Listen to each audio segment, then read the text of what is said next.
positive energy all the time. Good to see you all. I am representing Chicago, Illinois. Shout out to everybody over there on Kick, Twitch, YouTube, and Facebook. Yes, indeed. I see you all. I see you all. What's going on, Facebook? All right, here we go. Rep your city. I'm representing Chicago, Illinois. We got Texarkana in the building. Here we go. We got Fresno, California in the building.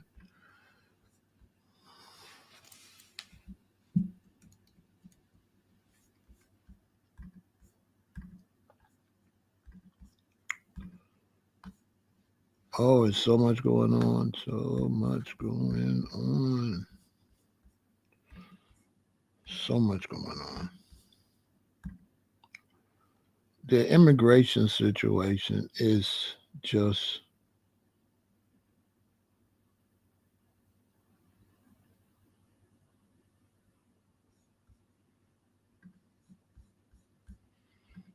unbelievable. It really is.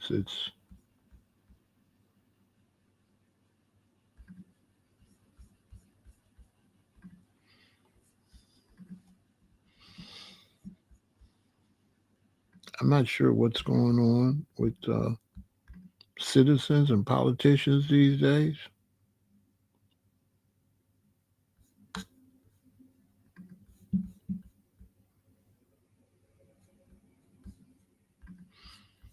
I'm not sure.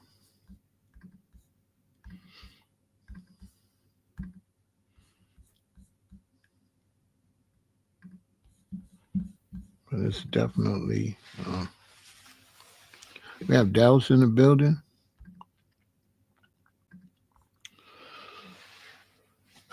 It's a little ridiculous. I think overall immigration in 1920, immigration in 1976 cannot be the same immigration in 2025. I mean, what are we doing?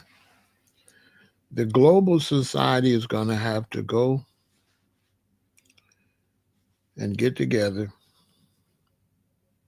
have an international conference, and they have to totally change immigration.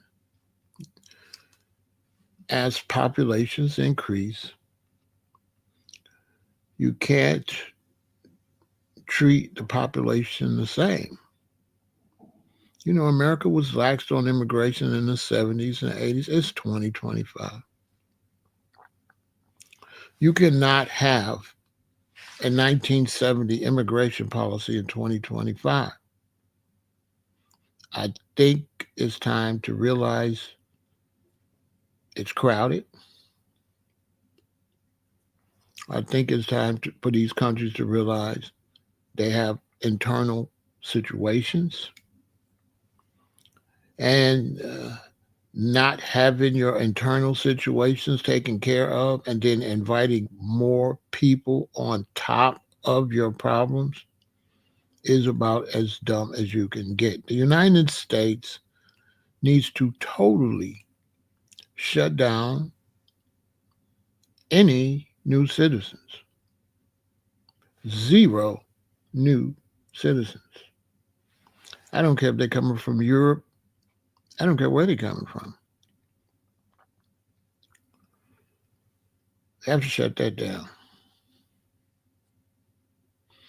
If you're fleeing a war-torn country and you're fleeing for your life, then crowded places like the U.S. should work with the international community to find other places that aren't crowded and send you there. American citizens that are for immigration are not that intelligent. America is barely taking care of its own citizens.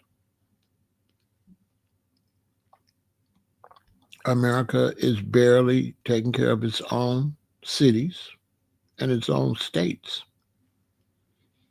So the idea you're going to bring people into troubled areas is just total unprofessionalism and foolishness.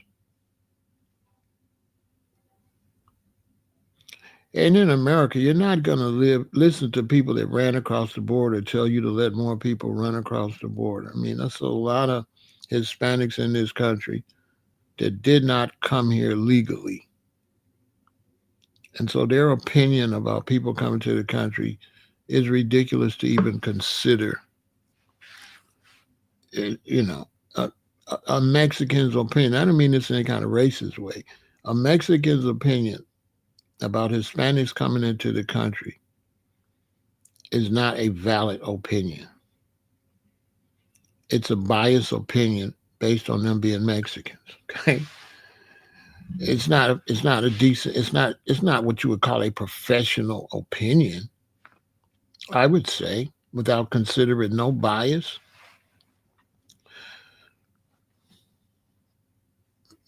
That's not a that's not intelligent. Okay.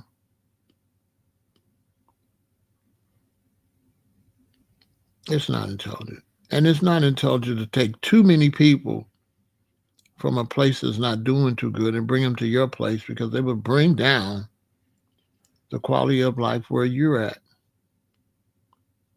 So there have to be a whole lot of things set before you be able to do that.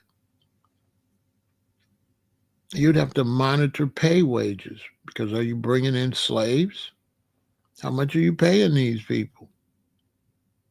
How many jobs are these people going to take where you got to pay us $8 an hour and now we can't get the job because you let an illegal come and do it for $4 an hour?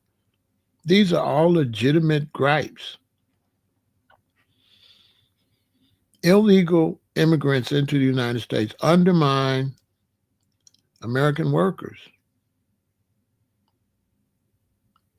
Cheap labor, undocumented workers that can't report abuses,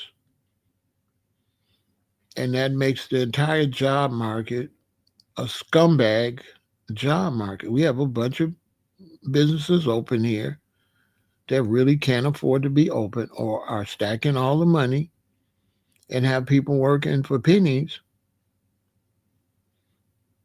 And now they don't have to hire Americans to do the job for a decent wage. How is that decent?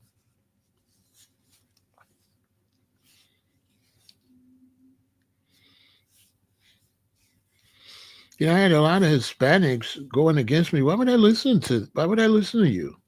You're biased. You have very little interest in how good the country's going. All your interest is people that you consider your people coming in. That's it. You could care less about wages and all that. Or do you care? I think when you live in these countries, you have to consider that if people come to your country and destroy your country, they'll go home. But where are you going to go? You're at home. It's like a guy's got a house. He leaves his house. He wants to come and stay at my house. Then he tears my house up. And after my house gets so torn up, he goes back home. I'm at home. And so, letting a bunch of people come from their home and come to your home and not really being able to verify if they want to make your home now their home, or are they just squatters? Are they just people looking for some place to use until they go back home? Uh, are they a part of the problem that they left? Right? Were they a part of a not so flourishing society?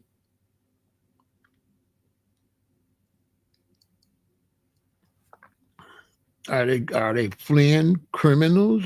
What are they? Who is these? Who are they? Do we have a great system of knowing who is who? Because the Venezuelan authorities wouldn't even let the Chicago police and the police in New York, a place like that, know who these people are, the criminals. They won't give you any information. So now you got some guy talking about he's a migrant from who knows where. You can't verify if he's a Venezuelan, Nicaraguan, or nothing. How the hell do you really know who this is? You don't. Most of these people last year we assumed was Venezuelans probably wasn't even Venezuelans. Well, I wouldn't say most, but I would say a lot of them. Now, I don't believe all those people were Venezuelans. Not at all. If I'm fleeing Brazil for a crime, I'm not going to tell you I'm from Brazil. I'm going to tell you I'm from Nicaragua. I'm going to tell you I'm from Venezuela. I'm not going to tell you which country I'm from.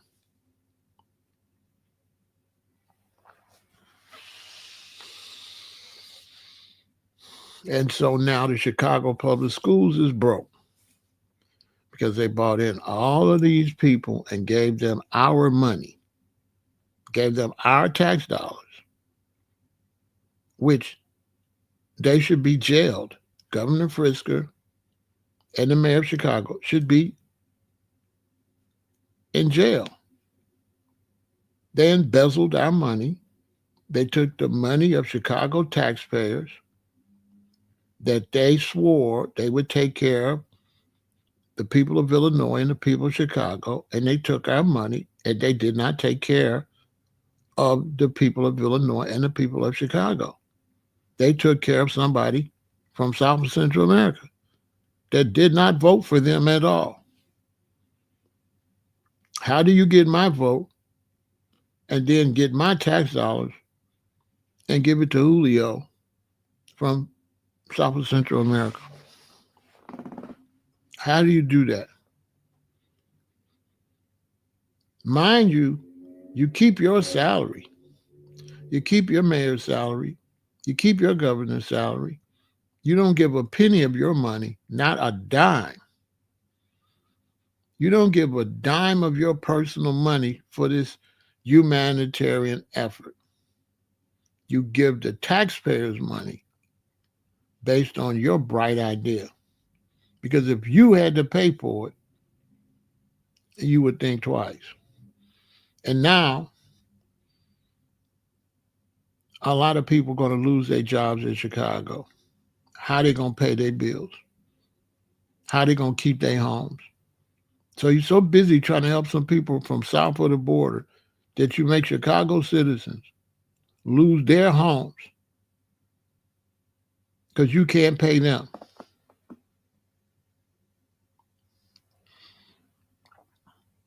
First generation, second generation, all that's fine. But those principles are 1918. You can no longer use old principles in 2025. I'm not sure what's going on with these governments. I'm not sure. But it seems to me it would get to a point where you say, okay, the country is crowded. So the old ways are out. We cannot go by the old ways. Okay, we're at capacity. I mean, all you got to do is look at the population in the United States, right?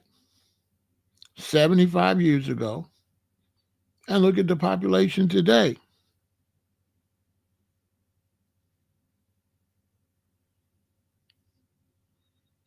Yeah, I said this will happen all around the board because you're doing something you cannot afford to do. Helping before you help people, you have to take a survey of how well you're doing. All of this is common basic sense. America's leaderships are dumb as a rock. Before you help other people, You have to take a survey of your people first. In other words, let's say a cousin calls me and the cousin say, Pharaoh, I'm really in a tight. I need $1,700. I have to take a survey of my financial situation first. I can't just send them $1,700 with no thought, no survey. I don't know when my bills is due. Now I send them the money. 2 months later, my bill is due. My money's short. They can't send it back right now. What? How do you help people before you take a survey? And anybody to take a survey in the United States will shut the damn borders. Homeless people everywhere. How you bring people in when you got homeless people? Somebody explain to me why our politicians are some of the dumbest people in the whole world. How could you even consider helping people when you got homeless people already? You already got homeless people. And you're trying to let a bunch of Haitians and South and Central Americans come on top of a homeless crisis you already got. And you're going to try to figure out a way to get them some homes. You're going to jump over the homeless people and you're going to get food and you're going to bring food out and phones and money for the new people on top of people you got everywhere that's homeless already. Then you're going to let some Hispanics that you didn't put on these boards tell you it's a good idea. And don't say, listen, you're Hispanic. We respect you as a congressman, whatever. But we can't really respect your opinion right now because we feel like your opinion is based off of your ethnic background and you're not making a real political decision. You're showing favoritism for other Hispanics and you're not looking at the real situation. Mind you, you ain't making sure all the Hispanics all over here are taken care of. See, if I was the mayor or somebody, you couldn't play with me like that because if you want to bring some Hispanics in, I'll go show you all the Hispanics that ain't doing good. That's already here. I'll go show you all the gangs already here. I'll go show you all the fentanyl stuff already come across the border. I'll go show you all the crimes in the Hispanic neighborhoods already. That's what I would do. And say, no, we're not finna stack no more of this on top of this. Let's fix this first. Then maybe we could talk. Maybe we could talk.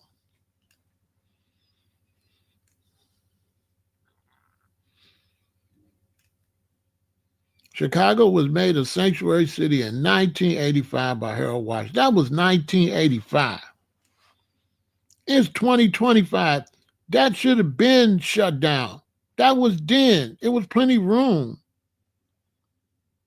It's not plenty room now. That's then. It was plenty jobs. It's not plenty jobs now.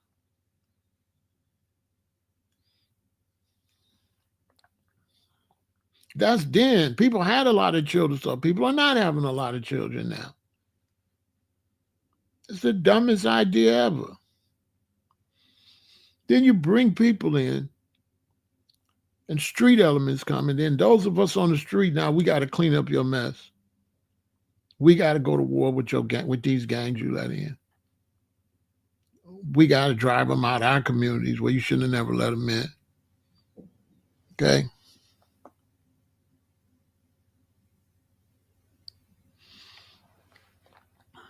Well, yeah, instead of giving us our just due, but even without that, even if you consider Black Americans, without considering Black Americans, they ain't taking care of the country. It's homeless people everywhere. White ones. There's white homeless people everywhere. White Americans, homeless people. Camps full of them. Cities full of them. It's mass drug addiction everywhere. everywhere. Trank and all that stuff everywhere, everywhere, everywhere. So I'm not really just talking about like Black Americans. I'm talking in terms of how you bring somebody in a dirty house and let them spend the night. If you call me and say you're gonna come see me next week, you going you and your family, you're gonna stay with us for a weekend. Ain't I supposed to clean the house up? Ain't I supposed to make sure the house is clean? Ain't I supposed to make sure you got somewhere to sleep? Or tell you might have to stay at a hotel. We don't got nowhere for you to sleep over here.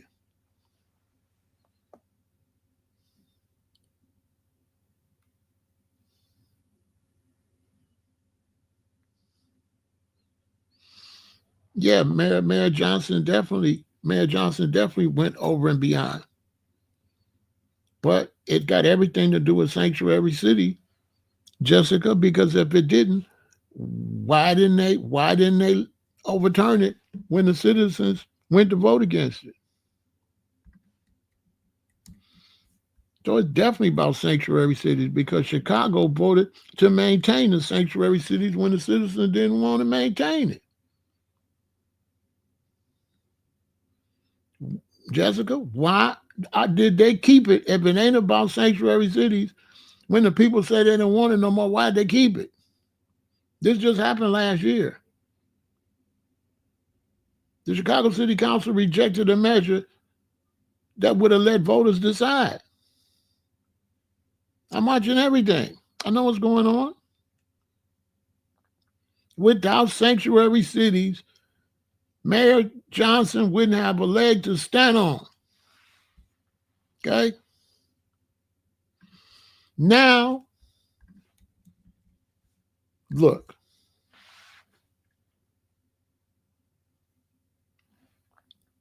Breaking news: Chicago Public Schools is now bankrupt as the city faces a $734 million deficit after paying for illegals and must now lay off 1,458 employees, including 432 teachers and 677 special education classroom assistants because Joe Biden never sent no money. Trump not going to see you no money. You did it for America. You didn't do it for Chicago. This was America's problem. This was not Chicago's problem. Chicago's not by the border. Chicago is not by the border. The Texas governor sent over 12,000 to Washington, D.C., 37,000 to New York, 30,000 to Chicago, 3,000 to Philadelphia, 15,000 to Denver, and 1,500 to Los Angeles. The Texas governor sent these people up here. None of these people let these people up here. They came through down at the southern border. And the Texas governor did it because they was the United States government wasn't doing nothing about the border. He planned Republican politics foolishness because Biden is a Democratic president. So he want to make the Democratic cities suffer. Like all the people in the Democratic cities should suffer because Biden is old and don't know what he's doing. So you're going to mess up the Democratic cities. That's a whole nother story, how these politicians with this Democrat, Republican stuff, they all should be ran out of office. And all you losers that be watching me with that Republican Democrat, you all are trash. Are you an American or you not?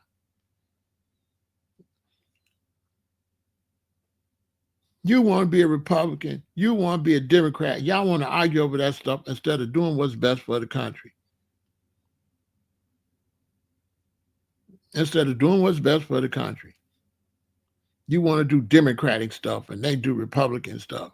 You ain't got no moderates in the middle no more. They're two extreme groups of idiots, okay? Two extreme groups of idiots and a bunch of voters that's idiots, okay? The voters are idiots, straight idiots. They won't judge you on who you vote for. They lock you to the whole party. If you vote for her, they don't say you voted for her. They say you voted for the Republicans. If you vote for him, these losers on this internet won't say you voted for him. You vote for one person. They say you voted for the Republicans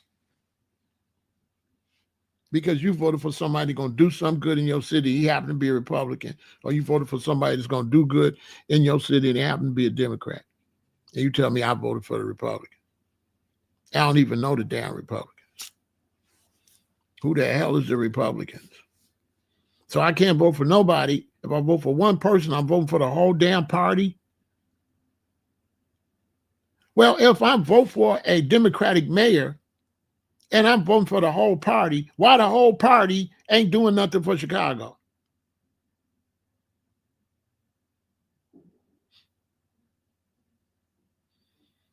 If voting for Trump was voting for the Republicans, why all the Republicans ain't in Texas right now helping the flood victims? They voted for the Republicans. I thought they just voted for Trump. I should be able to vote for Trump, and you say I voted for Trump. Don't be trying to say I voted for the Republicans. I voted for Trump. I voted for Harris. I voted for Biden. Whoever you voted for, that's who you voted for. You didn't vote for the whole party. You didn't vote for no Republican in some other state.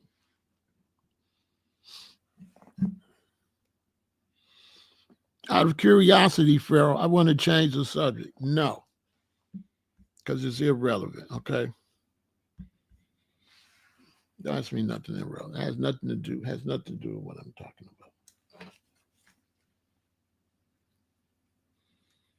I don't have time for any foolishness, okay?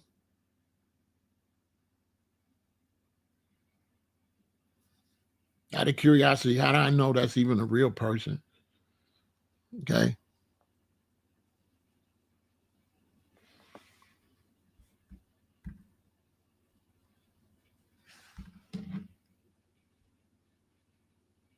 Yeah, well, come back tomorrow.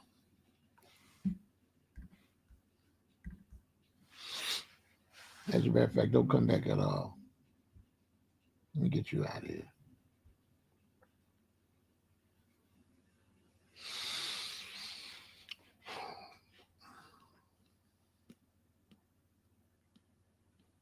Hey, don't come back at all. Every time I see this one, that one's always on some weird stuff. I don't even know why they follow, why they even subscribe. They never bring nothing positive. Always some type of argument. I don't want to argue. I don't even know who you are. I'm not. I don't want to debate somebody. I don't know if it's your real name. I don't want to debate with a little circle.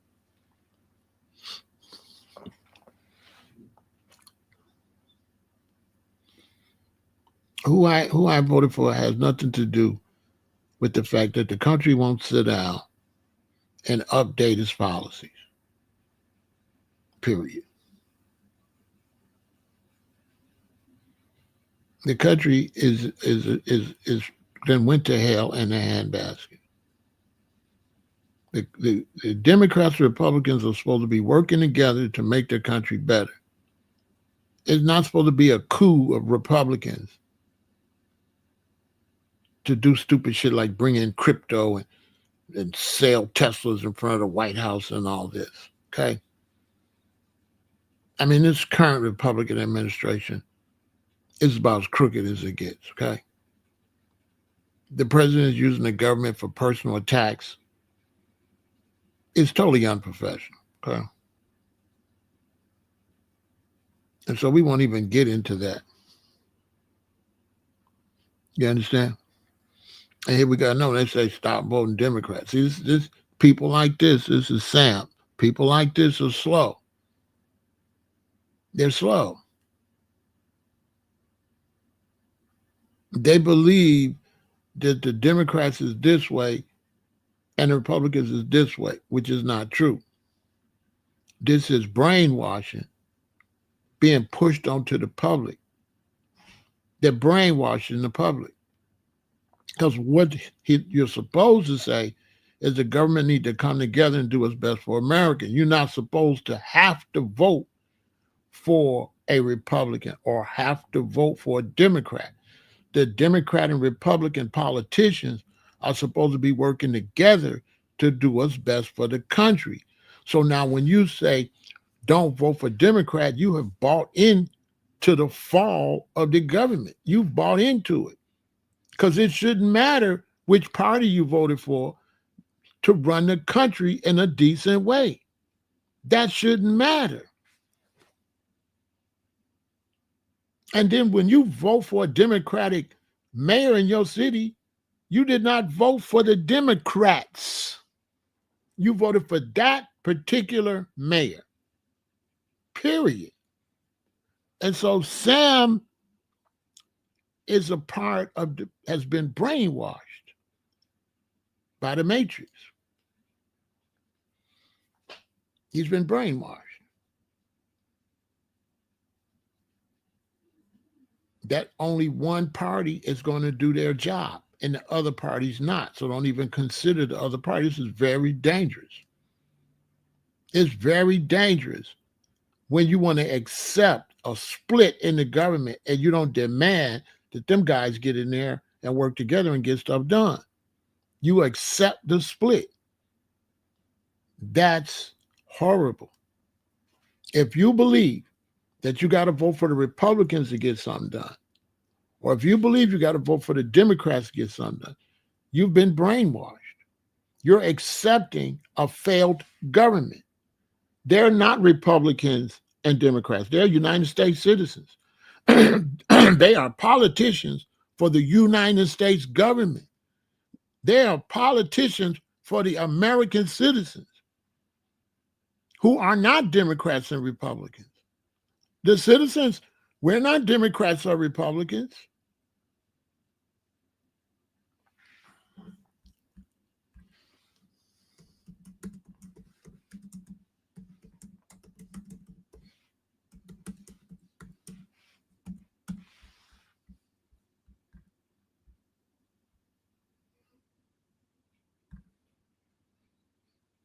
Let me show you something.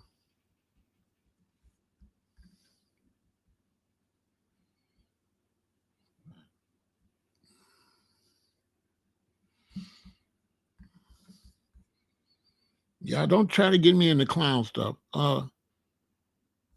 Yes, Sam. Don't try to get me into clown stuff.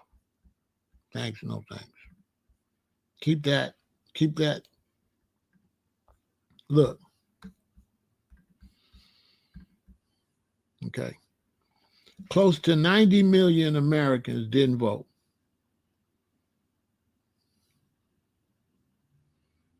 Okay.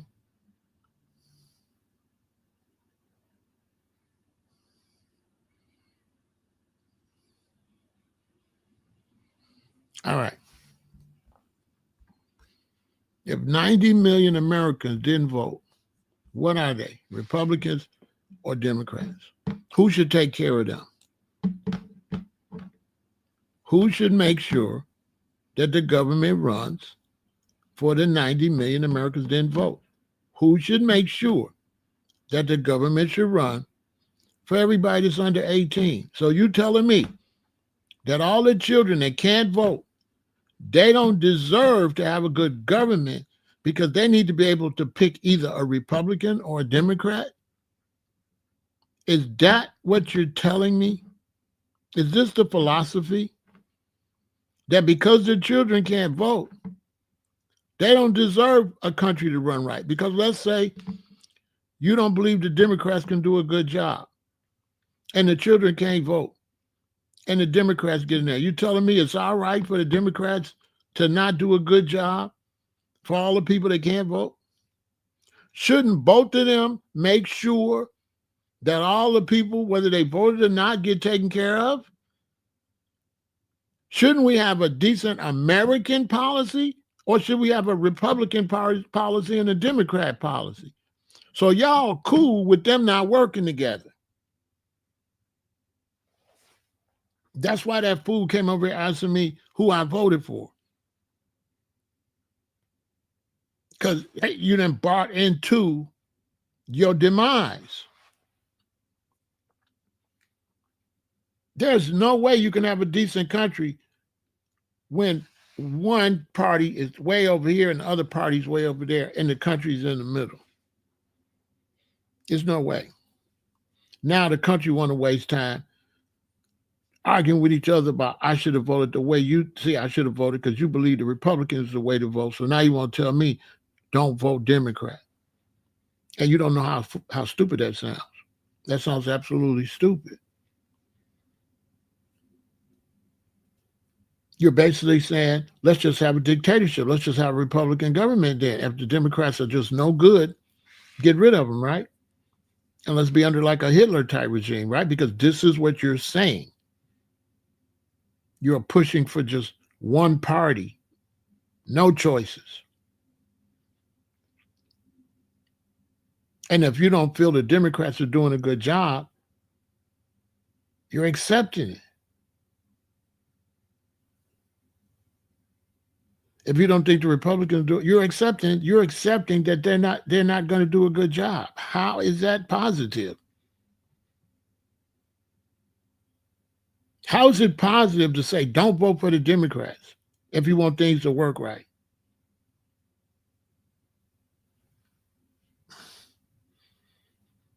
Do you sit back and really understand what you're saying? You're saying don't monitor the politicians. They don't got to work together. That's what you're saying. And when you say they don't got to work together and you say get rid of the Democrats, you're saying you want to be under the dictatorship. And when you end up under a dictatorship with one side, you're going to go into slavery. You're going to go into bondage. You're going to be living like you're living in Russia. It will no longer be the United States if it's only one good party. The whole concept is the concept of a coward and a loser. Who asked you? Nobody asked you. Who asked you who you vote for? Nobody asked you. Nobody cares. Nobody cares, Sam. Nobody cares. That doesn't mean anything. That means that you're not a real American, that you don't expect both parties to do good. That's all it means. It means that you're a sucker, that you're a part of the New World Order. That's all it means. It means that you have given up. Because you should be demanding that all those politicians do their job, not just the Republicans. You only want the Republicans to do the job. You don't care if the Democrats don't do the job. So how are you representing America? And what did being black got to do with it? So everything you're saying is weird. What does black, look what he says, I'm black and I vote Republican. Listen to the brainwashing. So he's associating blacks with Democrats. See? He's associating all Democrat Party with blacks. So this is somebody who has no political knowledge at all. Sam doesn't know a damn thing about politics because the only reason blacks are associated with being Democrats because blacks be running for office and they happen to be Democrats. That's the only reason. Blacks are Democratic locally. Blacks aren't Democratic nationally. Blacks aren't nationally Democratic. Blacks only be Democrat just based on the fact that we don't be having no blacks run as Republicans. That's not our fault. We don't have blacks run as Republicans, or we would vote for them if they could do the job. So all of that is brainwashing. You understand?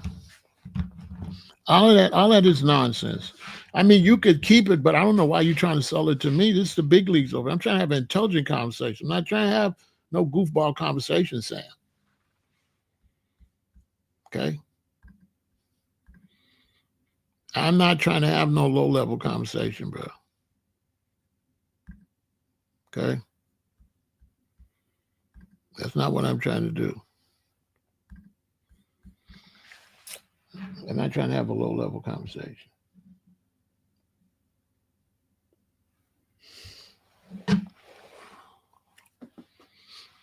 That the whole Democrat Republican thing is the fall of the country. The country's falling.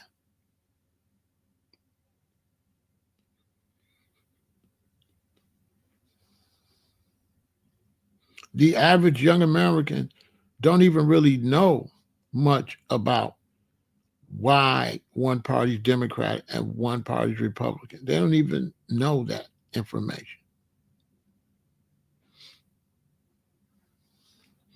The split with the politicians really had nothing to do with anything other than what each state needed, depending on where they were at, basically. And the two parties were designed so there won't be no dictatorship. So the parties would keep the country from under a dictatorship. So by having two parties, you wouldn't be under Adolf Hitler. You wouldn't be able to give one, you wouldn't be able to have no monopoly and have one side run everything. So that's why the two-party system was a great idea. It was never meant for like Trump to have the Supreme Court, the Congress, and the Senate. That's a dictatorship. And Sam doesn't know that any day anything can happen to him under a total dictatorship. That the country's been bought and paid for. One of the reasons Trump's getting his way because the country has been a lot of cheating going on and a lot of dishonesty going on to stack the Supreme Court. It's not a real Supreme Court. It's a fake Supreme Court that was manipulated to be controlled by Republicans. And then a Congress controlled by Republicans and a Senate controlled by Republicans. But it has nothing to do with being a Republican. You see what I'm saying? The word Republican and Republican has nothing to do with this administration. So just because they call themselves Republican, that's not really what they are. These are people that have hijacked the Republican Party and is trying to turn the country into a dictatorship. That's what's really going on.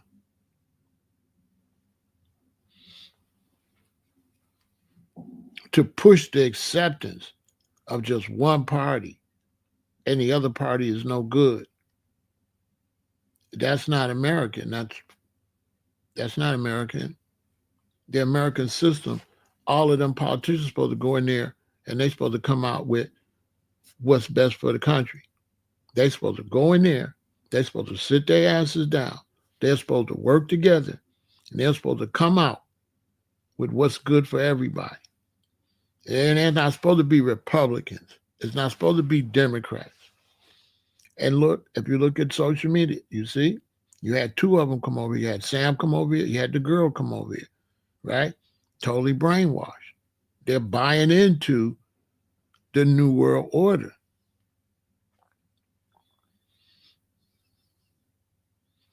This thing, what you saying, Republican, Democrats, not even American. That's coming from Europe. That's Europe pulling strings and Israel pulling strings to turn America into a dictatorship. So now, once it's one rule, then they can be under one global rule. If you got one global rule, but you got a country got two sides, that one global rule can't run that country with two sides. But if you get that country to become just one, just like only the Republicans, and you get a dictatorship, now that country can be up under France, Germany, like that, and they'll be able to come in and rule your country. And so the concept that only one side could do the job is a failing concept. It's the concept of somebody don't know nothing about the government. You understand? You know what I'm saying? That's what it is. Look, you got come back tomorrow. This conversation is too much for you, bro. This is not a conversation you can handle. Come back tomorrow. It's too much for you. Yeah, this is too much for you. This is too much for you, Sam. Come back tomorrow. This you're not ready for this conversation. This is way over your head. This is way over your head. Come back tomorrow. This is too much for you. You have to be really intelligent, and you have to get out your emotions. Even you don't even hear what I'm saying. You keep talking about the Democrats. Come back tomorrow. This conversation is over your head.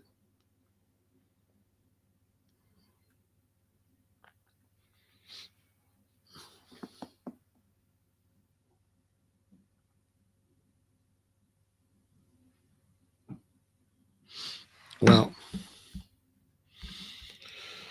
he said, "Do I think it's time for some young, fresh minds to get in power?" This is what I was trying to tell the brother. If he would have stopped, he could have learned. Well, they put a dollar price on it. And so a part of this new world order is who gonna have the money to run. So they put a certain price on it to run. Now, to get that price, you have to go raise money.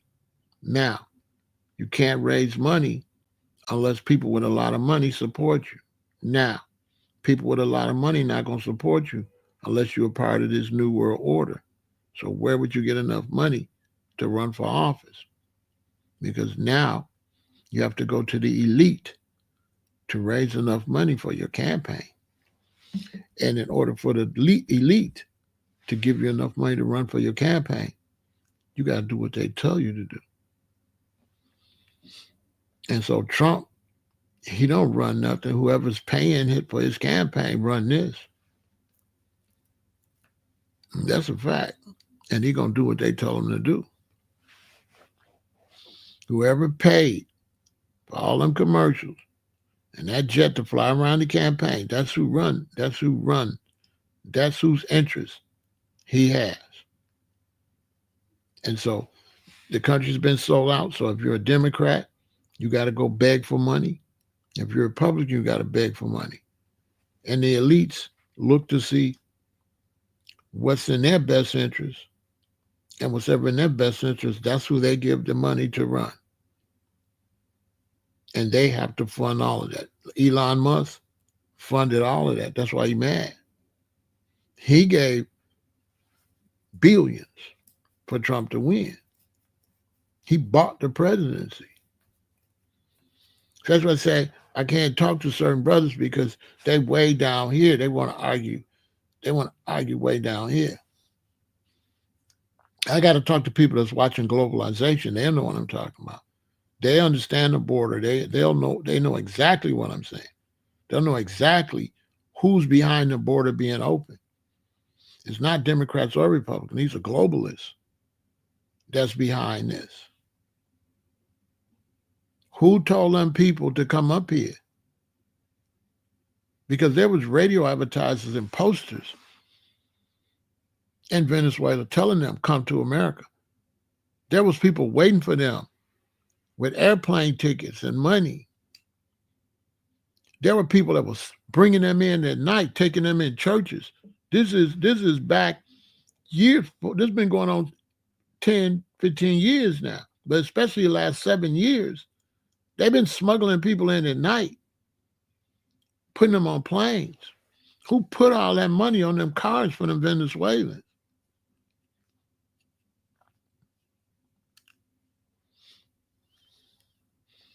This is bigger. This is something else what's going on.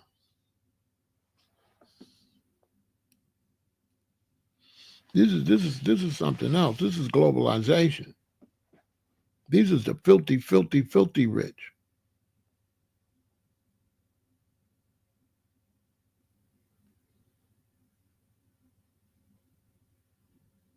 And so your American government is pretty much gone already. So when you see people argue about Democrats and Republicans, they slow. That group is slow. They've been brainwashed.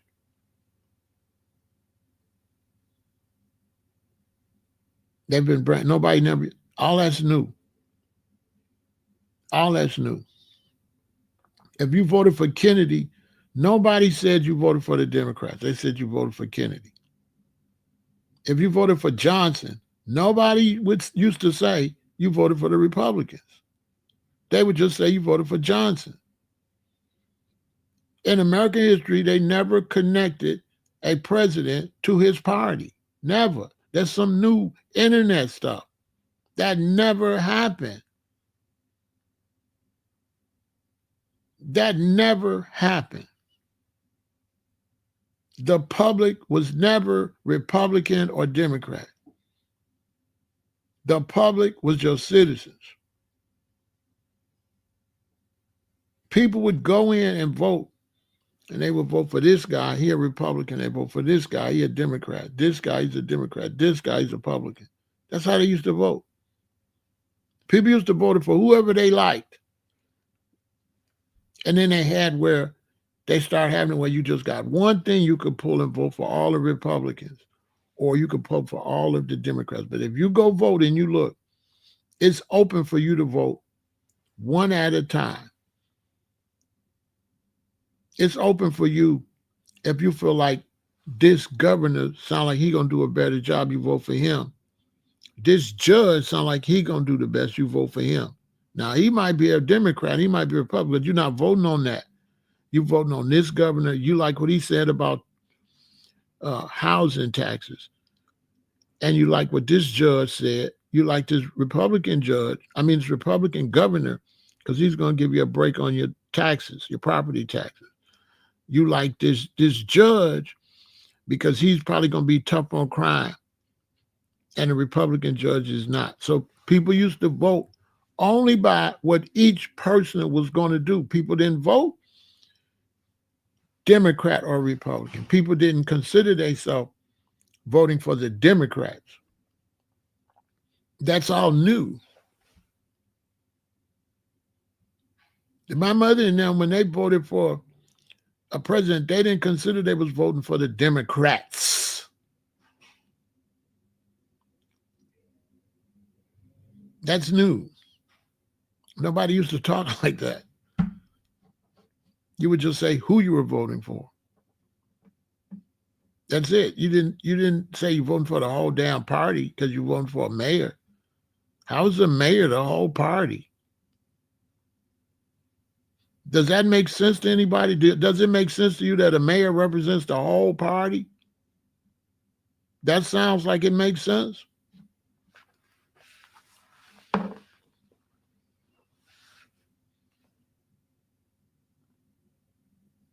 So if you voted for a Republican president and then a Democratic mayor was going to do a lot of good stuff in the city, you wouldn't vote for him because just because you voted for a Republican. See what I'm saying? It's basically, it's foolishness.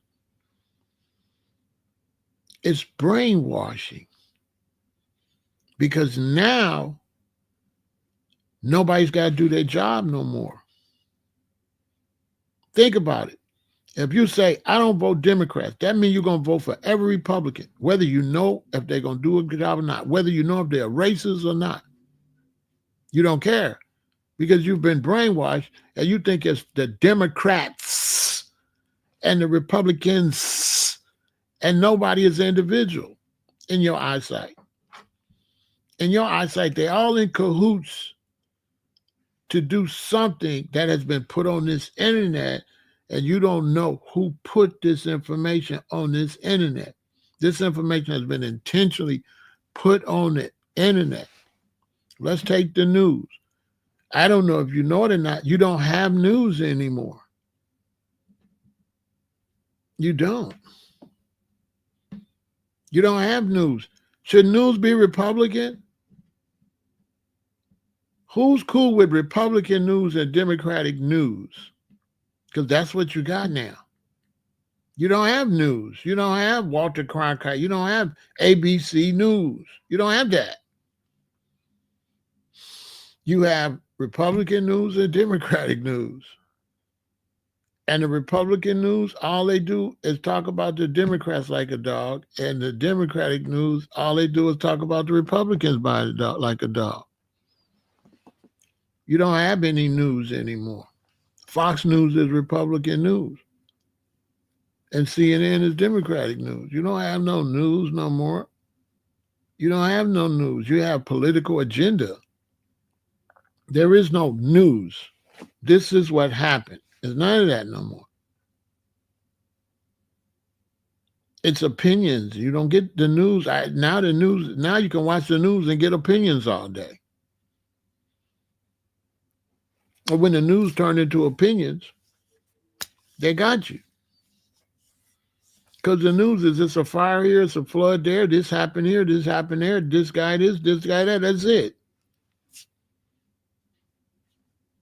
The news is not talk about Trump all day and how you hate Trump.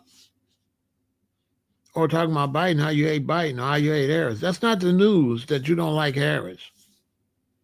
The news is Harris running for office. She's going to be in this state, this state, this state. Trump's running. He's going to be in this state, this state, this state. That's it. You're not supposed to weigh in on which one you like. Not on the news.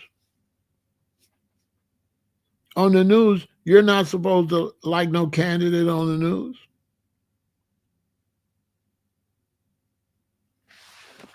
You're not supposed to be like Fox News. That's not real news. You've been brainwashed. Basically. And then when you get brainwashed, then the politicians get brainwashed. So now the politicians believe they're Republicans and Democrats, and they believe they like this. The politicians believe it too now. They believe they're not politicians. They're not a mayor. He's a Democrat mayor. He's a Republican. They're not governors to govern the state of Texas. He's a Republican governor. Now imagine you thinking you got a Republican governor, but you just want a governor because you don't want to be a Democratic citizen or a Republican citizen. That's why I don't want to argue with these people, because they try to make me be a Democrat or a Republican. I'm not a Democrat or Republican. I'm just Pharaoh. I don't have most of these people. You say you only vote Republican, but you're not a Republican. Show me something in your life that's Republican. It doesn't exist, only in your mind. There's no such thing as a Republican. What is that? What is a Republican? Let's look at baseball. Let's look at football. You got the NFC and the AFC. Those are two different leagues.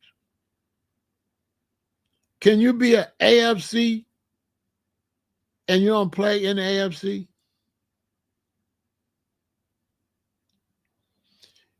If the Bears are in the NFC, and I love the Bears, do that mean I love the whole NFC?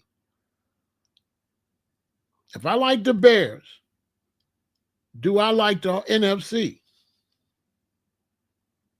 Because that's what you do in politics. If I like the Bears, or I like the Bears quarterback, because you could like a player, and now they would give you the whole team. So if you say, dude could play, they'll be like, oh, you a Bears. Or they'll say, you a NFC.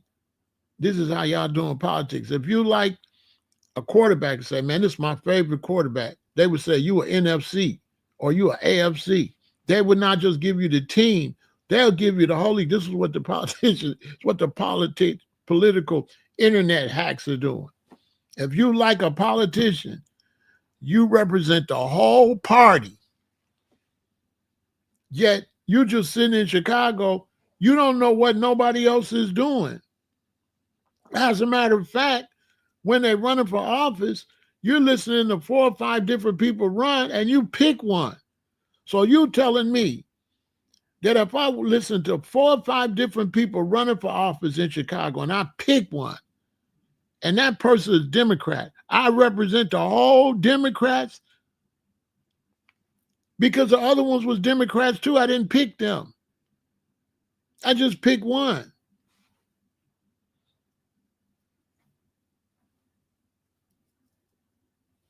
So now when I pick that one and he's running, now I represent the Democrats? I thought I just represent Brandon Johnson. I thought I voted for Brandon. Nobody told me I was been voting for the whole Democratic Party. So now you got weirdos saying, don't vote Republican or don't vote Democrat, which is a destruction of the country. You're saying the country's destroyed, it's gone. You're saying don't do no research. Just if they call themselves something, vote for that. So if they call themselves a Republican, vote. He don't have to do nothing. He don't have to know nothing. All he do, if he's a Republican, he's righteous. Or if you're a Democrat, you start saying vote Democrat. So any person that's a Democrat is cool. Who believes that? So now we can't even look at which ones are really going to do a good job. Because if I see somebody want to do a good job, he's a Republican, I vote. You're going to say I voted for the Republicans. His name, Tim Johnson. I voted for Tim Johnson. I said, I'm going to vote for Tim Johnson. And you told me I voted for the Republicans. And I'm confused. Tim Johnson is Tim Johnson. Tim Johnson is not the Republicans. What the hell is that?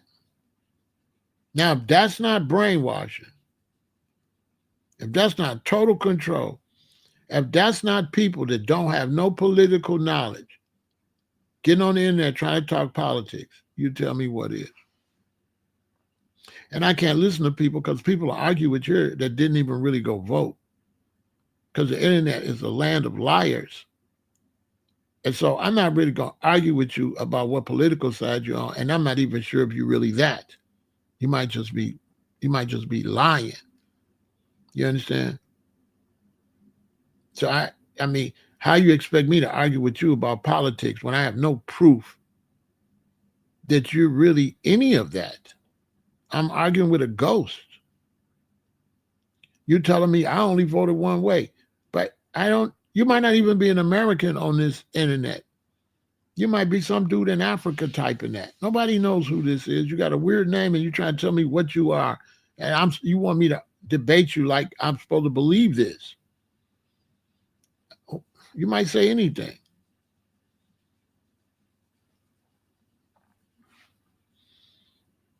And so now we got a situation where the governor sent these people to the country, throughout the country. They was in Texas. And this proves my point. Because when Gavin Newsom had all of them illegals in Texas, the entire United States government, both Democrats and Republicans, should have mobilized on Texas and got them people back across the border. It shouldn't have been based on party lines. It should have been based on what's best for the American citizens. Period. That's all. It shouldn't be this is the Republicans do that and the Democrats don't and all that. If you got a government, and let's say you feel the Republicans do what's best for the country. Then the question be, well, why are you letting the Democrats get away with not doing that? Why are you just going to say, well, I'm going to let them make a lot of money as Democratic politicians and not do nothing? Then you're to blame. If you're telling me there's one whole party that ain't doing what the Americans want to do, show me how that's right. Show me how that's not a problem. That you're allowing the party you say that's no good, you're allowing it. But yet they're making a bigger salary than you. They're governors and senators making millions of dollars. And you're telling me they're not doing their job. So you only deal with these ones. And you fine with them not doing their job. That is a problem. That's why I don't like the Democrat-Republican stuff. Because you can't run no government like that. That's for clowns. That's for clowns. If you bought into the Democrat Republican foolishness, you're a clown. Okay.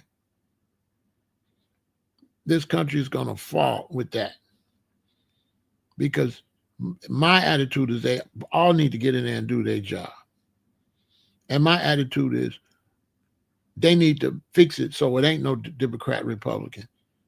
That it's America. They need to go in there and fix America. Whatever they got need to put their differences aside and go in there and make it right for Americans because there's 100 million Americans don't even vote. And they don't deserve for either party to not stand up for their best interest. Don't tell me only one party going to stand up for the interests of America and you fine with it. I vote the Republicans because they're the only ones going to stand up for us. Then you a loser because you're supposed to demand that they all do their job. And when you start picking that one side going to do their job and the other one's not, that's the destruction of the country right there. That's the destruction. That's the fall. Now, it's crazy. They say this crazy stuff. I'll show you these people crazy. Because you see the migrant crisis, they're going to blame that on the Democrats. Wasn't Barack Obama a Democrat? What was his border policy? I could have swore they hated Obama's border policy.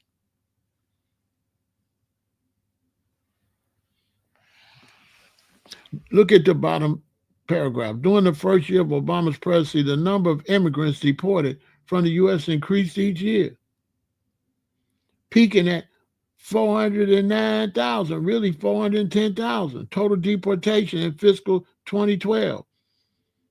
At the time, pro-immigrant groups nicknamed Obama the deporter-in-chief. Now, this proves my point. If you listen to these new people, they're going to say the Democrats is soft on the border.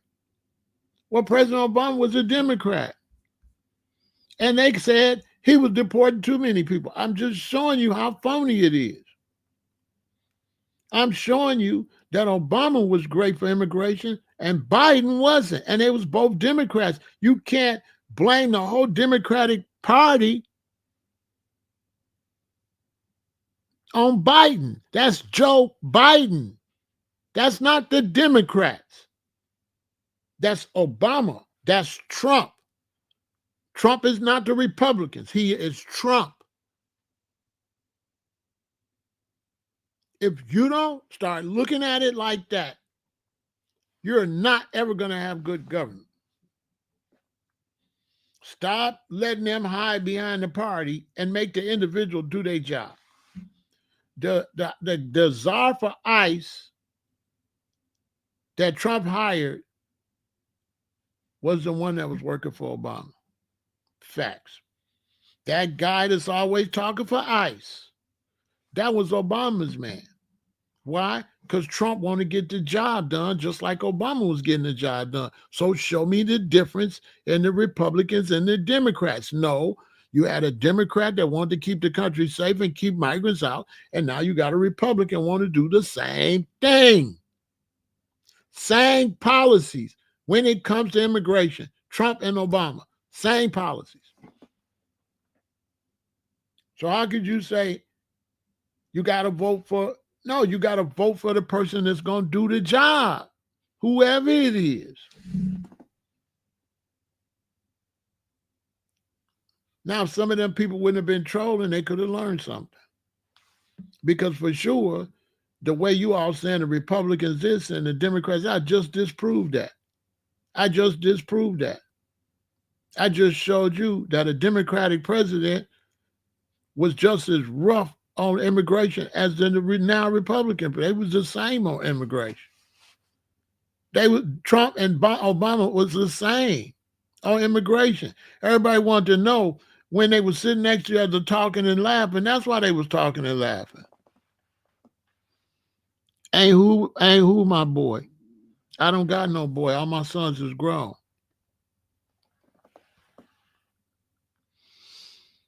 Obama's making what look crazy? He's not in office.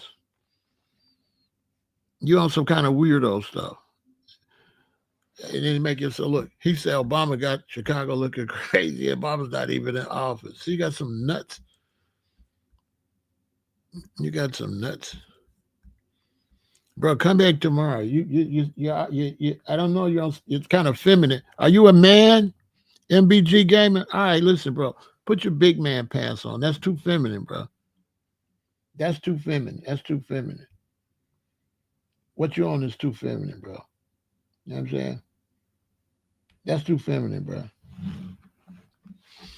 That's too feminine. Put your man pants on and come back when you want to be have a real man. I don't do little kids conversations like that. I would never, if you came around me, ain't that your boy Obama? I'd walk off like that's a little boy. Like I don't do little boy talks, bro. That's too little boyish for me. You know what I'm saying? Yes, I don't do little boy talk. I'm somewhere you say, ain't that your boy? I'll be like, yeah, it is. What up? What up? You know what I'm saying? This Chicago, that's how that go. Do the run up on, yeah, it is. What about it? You got a problem with it like that? See what I'm saying? That turns into physical altercations where I live at. You know what I'm saying? That'd be a physical altercation. Let me tell you something. If you voted for Trump, right? You're a black man. There's no way I would walk up on you talking to you crazy because you voted for Trump. Now I voted for Harris. If you voted for Trump and you're a brother, there's no way I'm gonna disrespect you for your vote. You're a grown ass man. You're a grown ass man. If you voted for Trump, that ain't none of my damn business. I can't be checking no grown man on who he voted for. What kind of weirdo? What? You a grown ass man. At what point I'm gonna have on some panties like a girl that I care who you voted for? Because that's what I told dude, that's feminine. Because geez, we don't care. we don't care. This is just a conversation. I care about the schools, but I don't care who you voted for like that. I don't care like that. I don't care who you voted for. Come on, man. Dude over here talking to me like his panties is moist because because I like Obama and he want me to like him, I guess. I don't know. Pause, bro. Back up a little bit. You know what I'm saying? Who is you? You pay any bills over here? What you do for me to read you try to dictate who I fuck with? Okay? Weirdo stuff.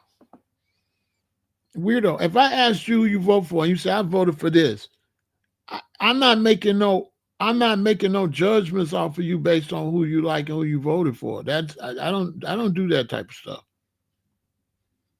That's feminine internet stuff. I don't do feminine stuff. Real G's, we ain't getting emotional all up in our feelings like that. You know what I'm saying? Some old like some high school stuff. Ain't that your boy? And that's little boy shit. You know what I'm saying? Don't no grown men still talk like that. If you're a grown ass man and you over here, man, act like a grown man. Don't come back like no kid. You know what I'm saying? Don't come over acting like no kid because I ain't had a fight since fifth grade. So don't come over here with no fifth grade. What do you want me to do? You know what I'm saying? This is all just proving my point. You understand? So people will look at this and they'll look at the situation with the schools and they'll see that the Chicago public schools now can't pay the teachers. And the people will get into talking about the Democratic mayor. And they'll say the Democratic mayor didn't do a good job, even though the Texas governor, the one sent them here. If the Texas governor don't send him here, Brandon ain't got to do nothing. Right? So this is what happened to the mayors of these cities. When the Texas governor sent the migrants to the cities, right? Look, we're gonna keep it real. This is for the intelligent. On behalf of Brandon, I'm gonna tell you how Brandon got cheated. When the Texas governor sent them migrants to Chicago, and Brandon started pulling money out to the city of Chicago to take care of the migrants. Why you think he did that? He did that just knowing that Biden is gonna what come and give the city some grants to cover that. Okay? Brandon did not do that to ruin the money in Chicago. He just know. Remember, the mayor of New York got mad and started dissing Biden. Started saying, what you gonna do? I got all these people here. Where you at? Remember? He was the one spoke up. The rest of them feel like they gonna toe the line for the party, so they didn't say nothing. So Brandon sit there and taking that L. This is not his fault. Biden was supposed to send them some money. Biden was supposed to, hey, listen, you say, what you mean Biden's supposed to send some money? If this was a case, it would have been a Fed case. Because what? The migrants crossed state line, didn't they? So that's a federal situation. If the governor of Texas sent them here, that's federal. So that's the federal government's responsibility to bring the money and take care of that situation. Biden was supposed to send the money. It's his border. He's the president. You got a Republican governor that's trying to disrespect the Democrats. That's why I don't like the Democrat-Republican stuff. So he sends them to a Democratic city because he's mad that Biden is a Democrat and let him in. But what about Obama kept him out your state? So why would you disrespect the Democratic city? Cool though, because the Texas governor probably figured the same thing, that when he sent them to these Democratic cities, I'm sure the Texas governor thought Biden would bail the cities out. I'm sure that. I'm sure the Texas governor did not think that these cities would have to carry this national problem, and they just a city. Why did Brandon Johnson have to deal with a national problem? Because Biden didn't do nothing. Biden was supposed to bring that money in. Biden was supposed to send in federal people to take them people to other places where it could, if he wanted them to stay here. That's a federal decision. Somebody that don't know politics, no, because at this point, that's not for him to do. This happened under the Biden administration. No.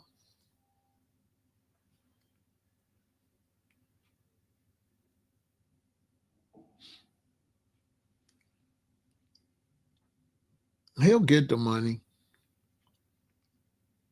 That's why I say laying off. They're only going to lay him off for a minute and then be right back to work. They only lay him off for a minute. School is out. So it ain't going to be that bad like that.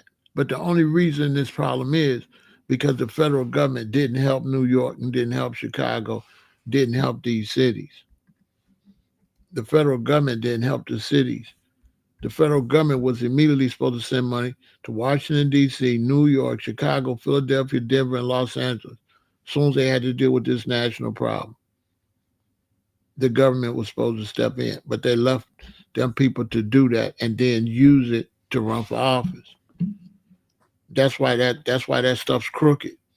You got a Republican governor, send them to Democratic states, let them stay there, Democratic city, let them stay there, then use it for a campaign to run. You see what I'm saying? It was like dirty politics.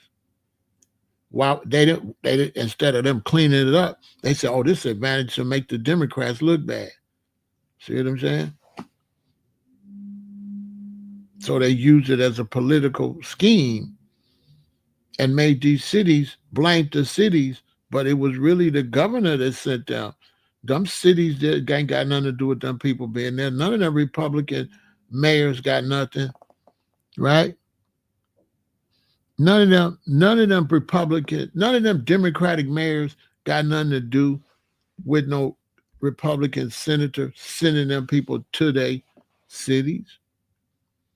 So then the people are slow on social media. So they began to blame the Democratic cities for a problem that came from Texas, as if the Democratic cities had anything to do with people running across the border. Chicago's way up by Lake Michigan. What the hell we got to do with the border? Nothing. We're not close to no border. They know the people ain't that smart.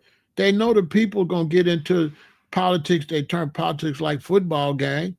So they know they could run a scam on the people.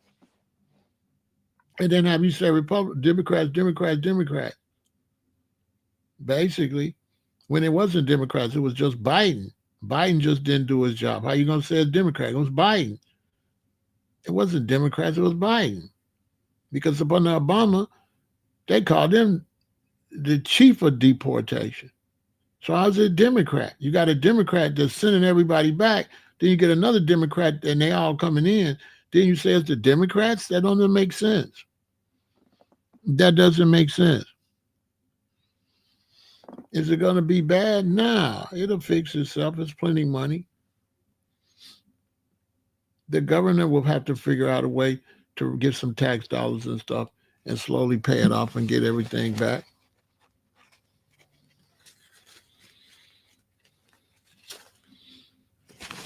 They can make $173 million with their eyes closed.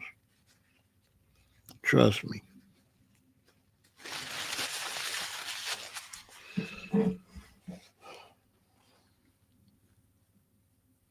It ain't like the end of the world now like that. There ain't no money for a city like Chicago. That's pennies. It's just the budget coming in now. We had the problem for 2 years, and now you have a problem, and now you got to wiggle out of it. But it wasn't a problem that the Democratic mayors didn't cause that problem. Has nothing to do with them. Has everything to do with the fact that Biden didn't run the country. He was sick and he was senile, but nobody wanted to tell the truth. It had nothing to do with Democrat, Republican, or ever. It had something to do with Biden was too old to be in there. He was sick and senile. He wasn't doing his job. There was nobody minding the store. But that's not good for people that want to argue Democrats, Republicans. So they'll say it's the Democrats, knowing that Biden didn't even know if he was a Democrat or it wasn't Democrats. Biden was not able to do the job. How you gonna blame that on the Democrats?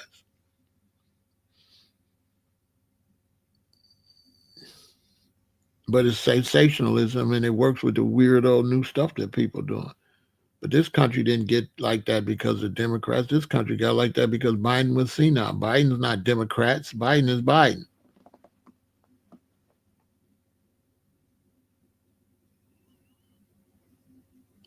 You thought a good politician don't count money that he don't have. He didn't count no money. He had an emergency. The people was coming here on buses, Shanti. And when the people was coming here on buses, he had police sending them back.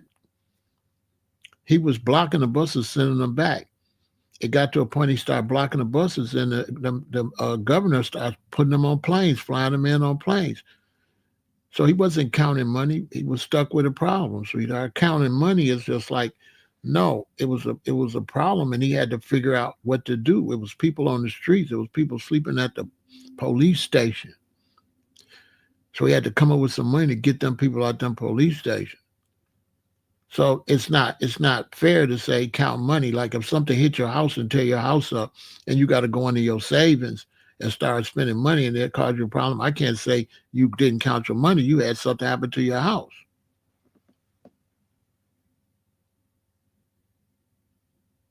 No, they didn't know. The governor sent them. The governor sent them to these states. The governor sent 12,000 to Washington, 37,000 to New York, 30,000 to Chicago, 3,000 to Philadelphia, 15,000 to Denver, and 1,000 to Los Angeles. And the mayor was trying to stop the buses, and they was all outside the buses, and they was It was nothing to do. So now the mayor figures, right? And so the mayor figures like this, Shanti. If you was the mayor and the president was Biden, and the problem was because Texas was overran, because let's not forget. Look at the top. Governor Greg Abbott, the Texas Department of Public Safety, and the Texas National Guard continue to work together to secure the border, stop the smuggling of drugs, weapons, and people into Texas, and prevent, detect, and interdict transnational criminal activity between ports of entry. Since the launch of Operation Lone Star, the multi-agency efforts has led to over 495,000 illegal immigrants apprehension and more than 38,000 criminal arrests, with more than 34,000 felony charges. In the fight against the fentanyl crisis, Texas law enforcement has seized over 453 million lethal doses of fentanyl. So down in Texas, he was being overran. He was being overran. Now, Biden didn't know what he was doing, so Biden didn't send no help to Texas. So he got mad and said, well, why should Texas have all these people? So he started putting them on buses, sending them to Democratic cities, thinking that Biden would do something. But Biden didn't ever do nothing. He let them come to Democratic cities. Anybody would think that the president would say, oh, my poor cities, this is not your fault. This is because the border. Let these people in Texas. I'm going to help you. Biden didn't do nothing. That's why the New York mayor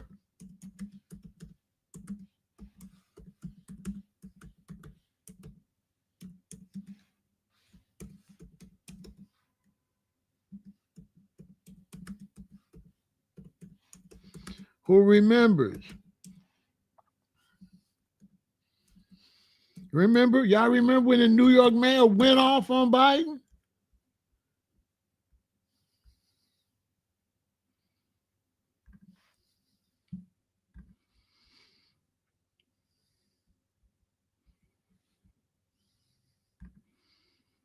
Remember? Finger pointing and frustration over migrant crisis leads to a total breakdown between White House and New York mayor. Because the mayor was like, this, where you gonna just let New York have to deal with this? And he was mad at the mayor because he was a Democrat and he wasn't supposed to go off on a Democratic president that was finna run for re-election. So Brandon didn't say nothing. He told the Democratic line. Look what he said. There is no leadership here, Adams told a group of Biden aides last October in the chief staff's office, demanding the president do more to help his city handle a massive influx of migrants. There it is right there. And so people come on over here don't even know the story. The federal government didn't provide nothing. And then everybody put it on the Democratic mayors, how they have fault for something that happened with the border. So technically, yeah, Trump is supposed to send money to all them cities and come and make an announcement. I got to clean up Biden's mess. That's what he should do. If I was his advisor, I'd be like, Trump, you should send money to those cities, and you should make it known you got to clean up Biden's mess. That'd be a good look for you, and you'll be able to stick it to Biden, and you'll be historically correct, because that's what really happened. So then people that didn't know was on social media, Chicago this, Chicago, blaming Chicago for some people that got shipped up from Texas. We don't have nothing to do with nobody. We're nowhere close to the border. Them people never would have got here. You know what I'm saying? Those people never would have been able to get to no Chicago. How they was gonna get here? Walk? That's how it happened. So it's not really Brandon Johnson's fault. He tried to take one for the party and not disrespect the Democratic president. But then they never kicked in. Now Brandon's sitting there stuck holding the bill. That's not his bill. This is the United States government's bill. The mayor ain't got nothing to do with people crossing no border. What do a mayor got to do with the border? Nothing. The United States government owes all those cities money. Facts.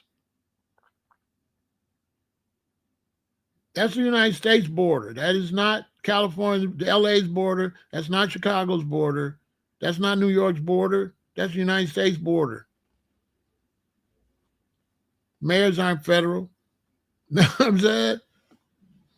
So that's why I had to get people out of here, because they want to start talking Democrat. Like, we want to be intelligent and show these people what really happened. Some people don't know what really happened. They try to act like Chicago asked for it. No, he said he wouldn't kick them out because Chicago was a sanctuary city. And the reason that Brandon Johnson didn't want to go against Chicago being a sanctuary city, because he's the third black mayor, but the first black mayor is Harold Washington, and he didn't want to step on Harold Washington. See, it'd be a lot to this. So he biting the bullet.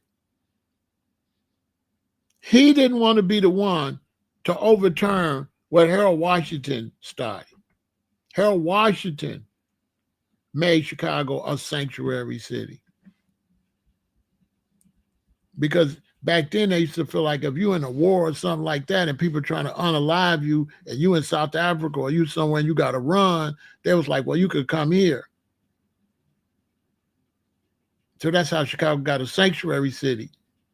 You understand? But a sanctuary city in Chicago is different than a sanctuary city right on the border. You understand? So if you got a sanctuary city in Chicago, you thinking people going to fly in, like if it's a war in Poland or the Ukraine really start getting hurt real bad, you're willing to take in people from the Ukraine, women and children that ain't capable of fighting no war. That's what sanctuary city is really for, right?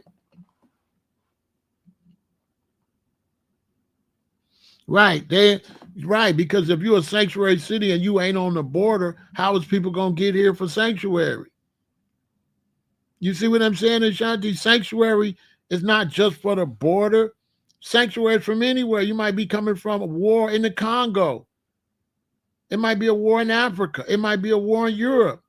And so you're willing to have planes come to take in some people that's a victim for sanctuary. That's a righteous thing. We willing to help people. It didn't mean, oh, everybody could run across the border, because we're not on the border. So Harold Washington's not thinking about nobody running across no border way up in Chicago. Chicago's north. Chicago's Midwest, way up by Lake Michigan. We're a long way from the South. We ain't by no border.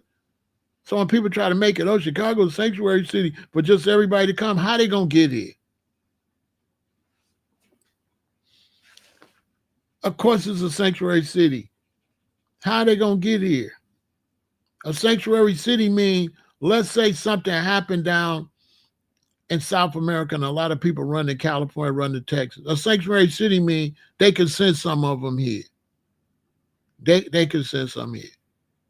So once they sent them, Brandon just ate it. But Brandon, you got to think, Brandon thinking, he just know Biden is going to come and give him some money. Didn't give him nothing.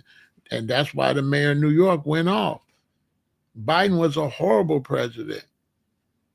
Biden was never supposed to be president. He was only vice president because they said Obama was too young and he needed a elder senior running mate. So he had to pick Biden, but he didn't pick Biden because Biden can do no good job. And Biden ran off a black man's coattail because he was a vice president and got to be president and was totally unfit to be the damn president. He was never fit to be the president. That's why he never was the president all these years he'd been in office. He only got in there because Obama was young.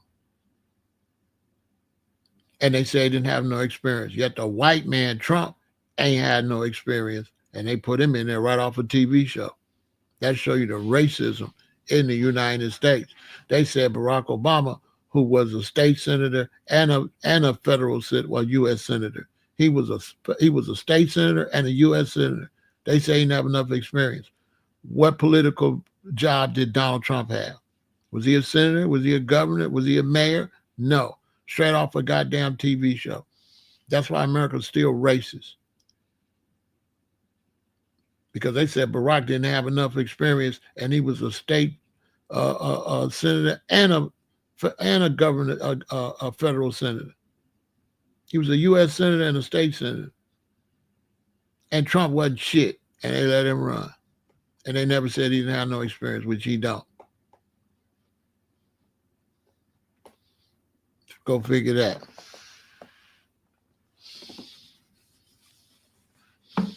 Go figure that. And Biden didn't do shit. He didn't say nothing, but he wasn't necessarily wrong. He was senile. He's too old. Just like Trump going to the doctor. Trump is too old. Trump just went to the doctor, something wrong with his leg. He's liable to pass away right in there in the office. That's a whole nother video. I told y'all they too old. You cannot be no 80 years old and be no president. Period. I'm 67. I know what I'm talking about.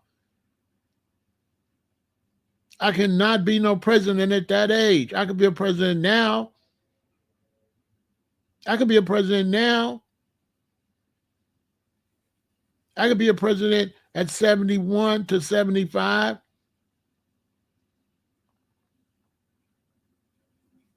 But to me, you have to be able to be getting out of office when by the time you turn 78, you have to be getting out of office. That means you can run when you're 74.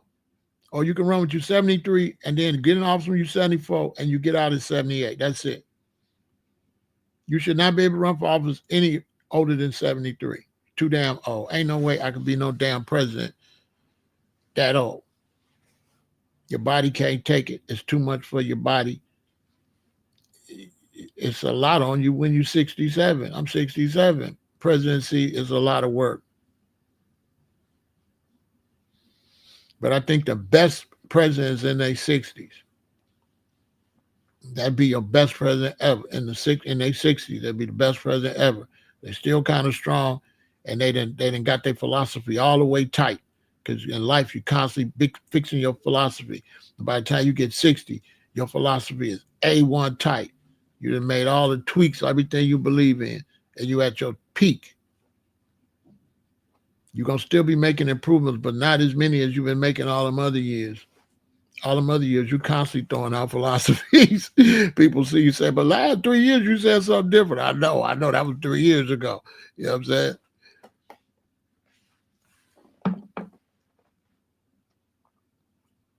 Pretty much. They really love each other, okay? So when you're seeing Obama smiling with Trump, it's because they know that they got to do what they got to do to win. So it don't bother politicians. Trump don't bother other politicians because it's a dirty game. You got to do whatever you got to do to win. If you can get any kind of edge anywhere, you're going to take it. Period. So they understand.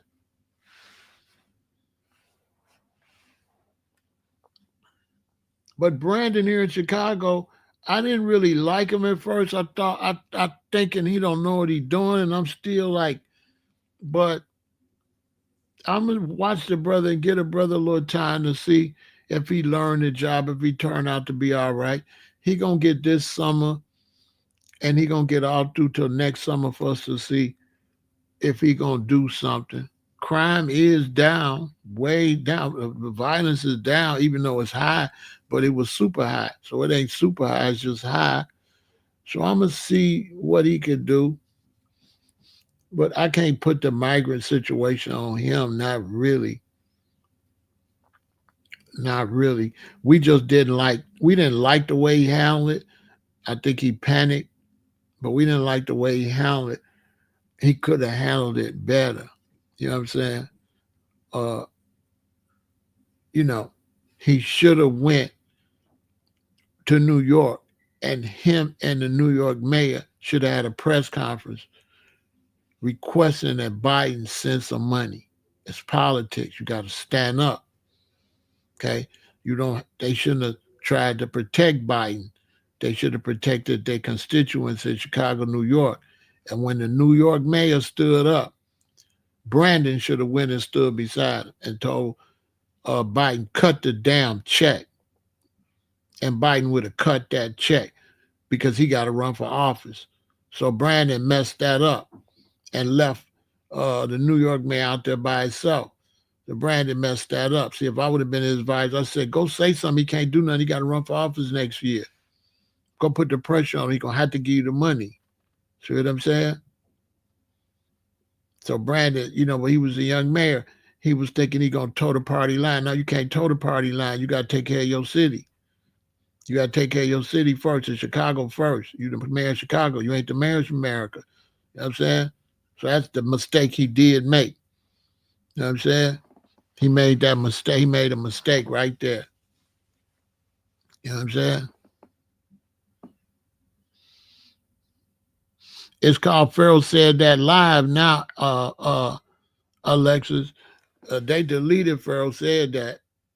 They deleted it. they deleted me. Well, oh no, that's right. That's Instagram. That's Instagram. You're right. I thought you were talking about TikTok. They kicked me off of TikTok. They kicked me off of TikTok. I don't know why. They don't like me because I be posting other people's content. I post other people's content because I feel like if it's real important information, why shouldn't we be able to share it so more people can see it? I'm not trying to steal nobody. They be thinking they think of like these young people. These young people are trying to steal content. I don't really care about likes and views and stuff. So I'm not taking people content to get no views. I'm taking people content so more people could see it. And they really don't understand that concept. I understand what they thinking. I'm taking it, trying to blow my thing up. But I feel like when you talking about like some toxic food or you talking about some storms or something, I feel like we got a duty for everybody to share. So I really don't like the way social media don't let us. It should be certain content should be allowed to be shared. If there's anything that can help you with health or some type of warning or some serious information economically, that can, I think that should be shared. I would think. But they don't think like that. You know what I'm saying? No, they don't fight. They, it depends on the purpose of sharing it. Probably people that stuff I shared probably flagged me. You know what I'm saying? It was probably people whose stuff it was that flagged me. Here posting my stuff. But I never, if I post your stuff and you talking over there, everybody see that it ain't me. But I guess. Because I was posting all the storms, so I had a collection of all the storms, and they started flagging them on my Instagram. That's why I had to stop posting the storms. Because I was gonna post all the storms. They was like, no, it's somebody else's storm. You can't post nobody else's storm. This somebody else's video of a storm.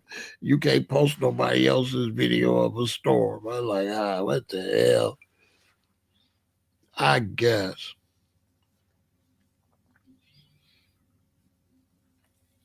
I guess. You know what I'm saying?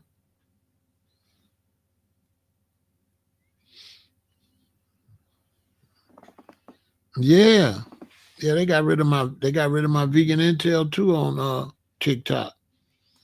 Now it's vegan intel Chicago. I had to make a new vegan intel and a new Pharaoh Said That.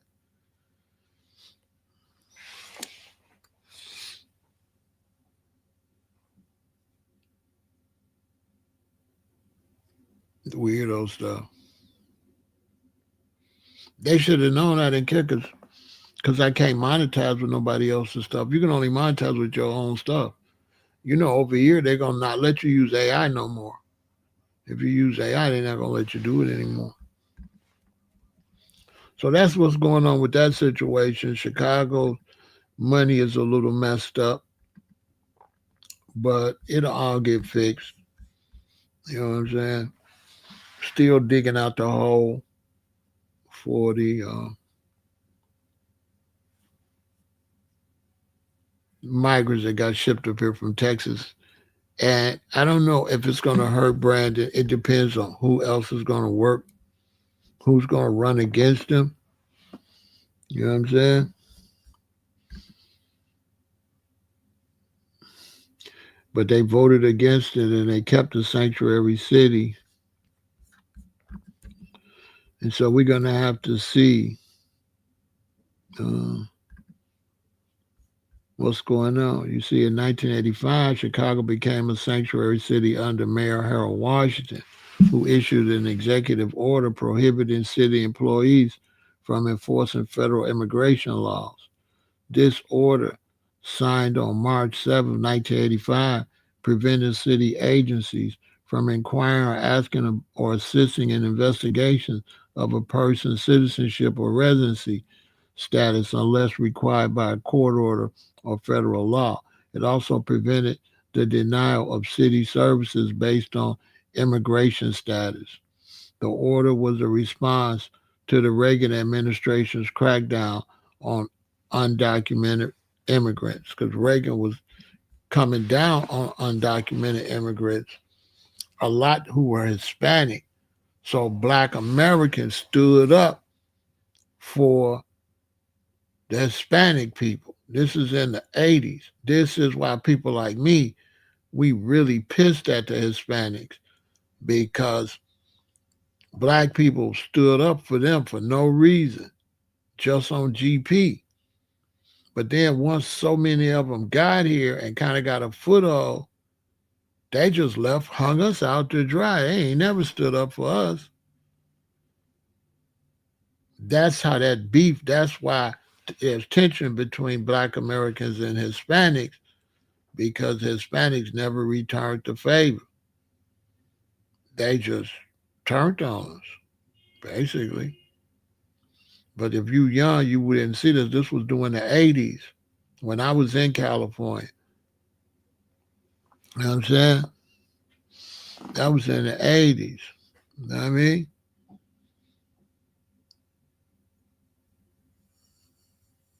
You know, we was staying with all the non-whites, the Chinese and stuff too. You know what I'm saying? We were standing with all the white non-whites, like, okay, we know what y'all going through, under this white supremacy, so we're gonna stand with y'all. And ain't none of them never returned the favor. The Asians or the Hispanics. You know what I'm saying? It's crazy.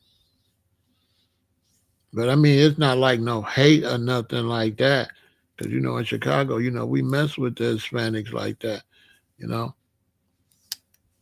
Unless you like unless it's a gang, like if you're a GD, the GD and the Kings is mortal enemies. But uh, the Latin Kings is like family with the Blackstones and the Vice Lords. We all under the five. So it ain't really no beef or nothing like that with the Hispanics. You know what I'm saying? But the Hispanics here is cool as hell though. And the Venezuelans is cool. The Venezuelans is cool. The Venezuelans is real cool. They'll come on the block, they'll box with you and everything, heads up, right on the block with you. They ain't on no racist stuff like that. They be right outside on the block. So we mess with the VDs though. You know what I'm saying? We mess with the VDs. That's what they call them. They cool. You know what I mean? When I was in California, I lived in a Mexican neighborhood. They was cool as hell. You know what I'm saying?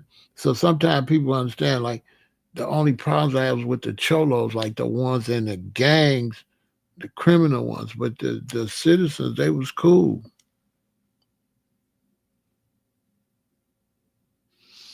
You say, where you from? Where you live at, Stephen? What city you in?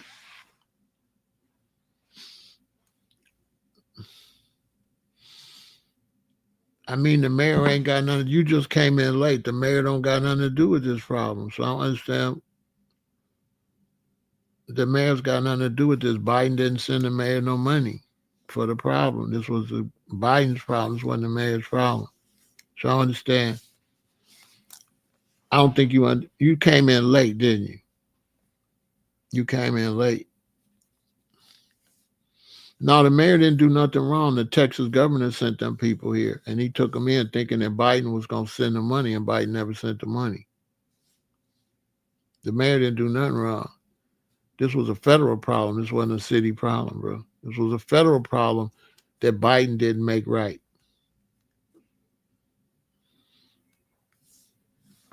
Steven, we not by the border, right? Oh, okay, check it out. I'm gonna tell you, Steven, this what happened. All of these people was flooding Texas, right? So all these people was flooding Texas, and the governor was down there dealing with all these people. So he started sending the migrants to these cities, to these Democratic cities. He sent 12,000 to Washington, D.C. He sent 37,000 to New York. He sent 30,000 to Chicago. He sent 3,000 to Philadelphia. He sent 15,000 to Denver. And he sent 1,500 to Los Angeles. So now, that was a federal problem. So when the migrants was coming here on the bus, Johnson, our mayor, kept turning the buses around. After so many, he said, we can't have it. They let them sleep at the police station. He kept turning the bus around. Then the governor starts flying them in on jets. So now Johnson starts trying to help them, starts taking money from the city trying to help them, because he's thinking, what, bro? If that's you, right? Right, Stephen? If you're the Chicago mayor, and it's a federal problem on the border, and a governor that's federal starts sending the migrants to you, and you're a Democratic mayor, and the president's a Democrat, you're going to think what, Stephen? You're going to think, well, I could take money out of our coffers because what? Biden going to hit me up. But Biden didn't do nothing. Biden never hit him up. So now he's stuck with a bill that was Biden's bill. And he tried to toe the line, but the mayor of New York didn't toe the line. The mayor of New York came straight out. See? Finger pointing and frustration over migrant crisis leads to a total breakdown between White House and New York mayor. Because the New York mayor said there's no leadership here. Adam told a group of Biden aides last October in the chief staff office, demanding the president do more to help his city handle a massive influx of migrants. Because New York ain't even on the border, neither is Philadelphia. They was flying them people in there.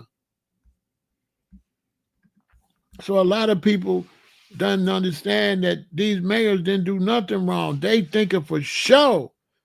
They got Democratic mayors. They got a Democratic president. They know for sure he going to cut the check. He going to send some federal aid to Chicago, New York, Philadelphia. He didn't send nothing. Hey, Stephen, he didn't send. Look, Philly, they sent 3,400 people to Philly. He didn't send y'all a quarter. Like, he was supposed to pay for that. That's a federal problem. That ain't no Philadelphia, Chicago, New York problem. We ain't even on the border. You know what I'm saying, bro? So that's why I'm not mad at the mayor, because that's Biden did that. That was Biden mess. We had to spend money in Chicago because Biden didn't send no money. Biden was supposed to pay for all of that.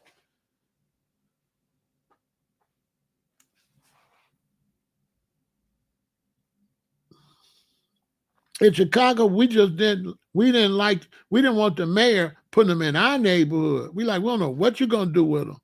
But don't put them over here where we at. We already struggling. So that was our beef with the mayor. They knew how to balance the budget. That ain't part of their budget.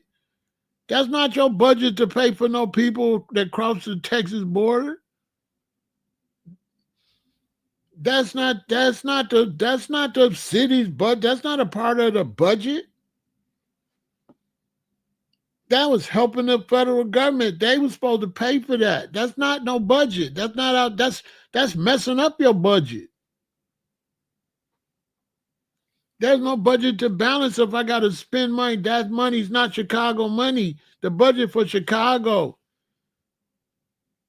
The Chicago budget is not for Venezuelans that came to Texas.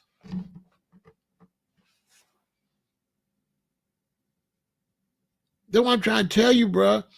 He took money out the budget knowing, okay, it's like this. Let me explain it like this. You live down the block from me. A bunch of my relatives come. 8 relatives come, and I could house 4. And I got 4, and I call you. You got a big house. I say, hey, man, let my relatives come stay down there. You like, cool, because you know this me. You're going to think I'm good. So I send my 4 relatives down there. They start, so you're going to start going buying food and all this, right? Hey, Stephen. So you know this me. So you figure you good, right? So you're gonna be buying food, and your wife be like, why'd you buy food? No, Pharaoh got me. And imagine, bro, you go spend out your budget and take care of all these people, and they leave. And I don't see you nothing. You know what I'm saying? And your wife look at you crazy, but you didn't just spend money. You just knew that money was coming back. You just know, I got you. That's what happened.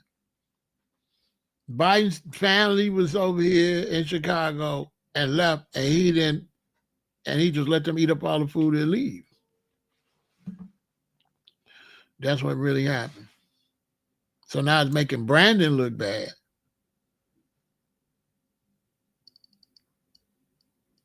Which the citizens is mad over that. But you got to understand, citizens really don't know a lot about the government. So I could have been mad too, but I know about the government. I'm a boss. And so I know this was a governmental error from the federal level. So I'm not going to just jump out the window and blame Brandon for no migrants that Biden should have paid for.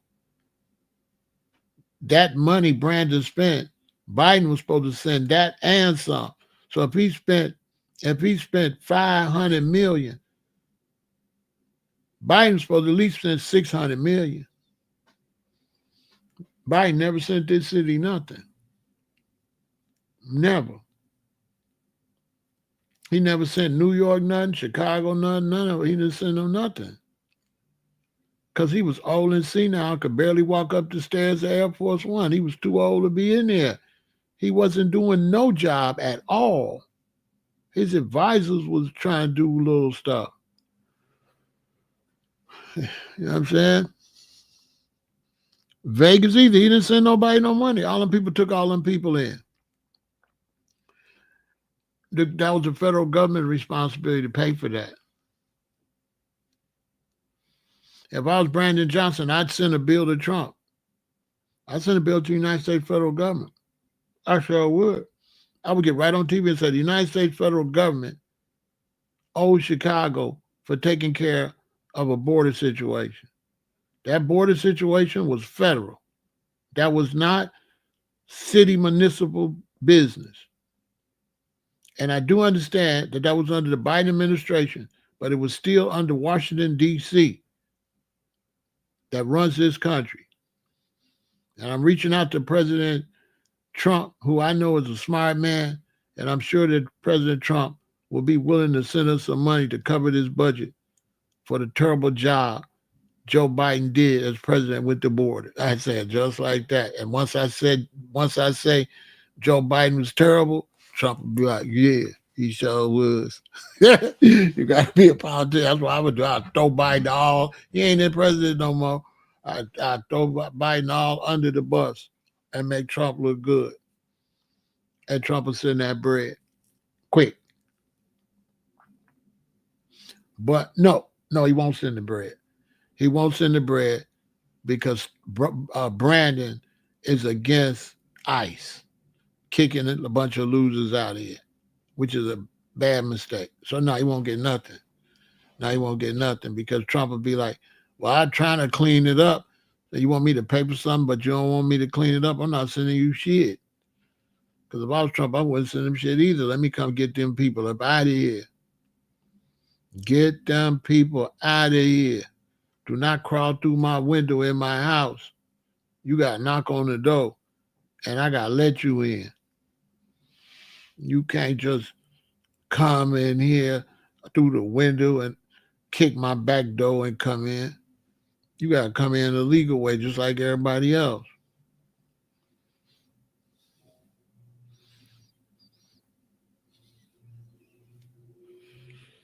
So that's how now. So he won't get nothing because of the ICE situation.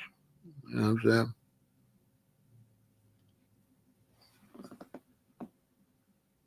Yeah, get him out of here. You know, a lot of Americans ain't been in the streets. You know what I'm saying? And so they don't understand the type of elements that will come through and come to this country. And you can't tell one from the other that some of these elements ain't considered elements to their relatives. So you can have a family of six and you can have one or two of them be the worst criminals ever, but they still family to them other folk. And the mother folk is decent, but these two ain't, and they'll all be harboring these two. Same, and everywhere you go, it's like that. Black community the same way. Mama harboring her son. Her son a notorious gangbanger though. Got bodies, but that's her son. So it's like, you got to get them people out of here. You don't know who. And that's why you got an immigration process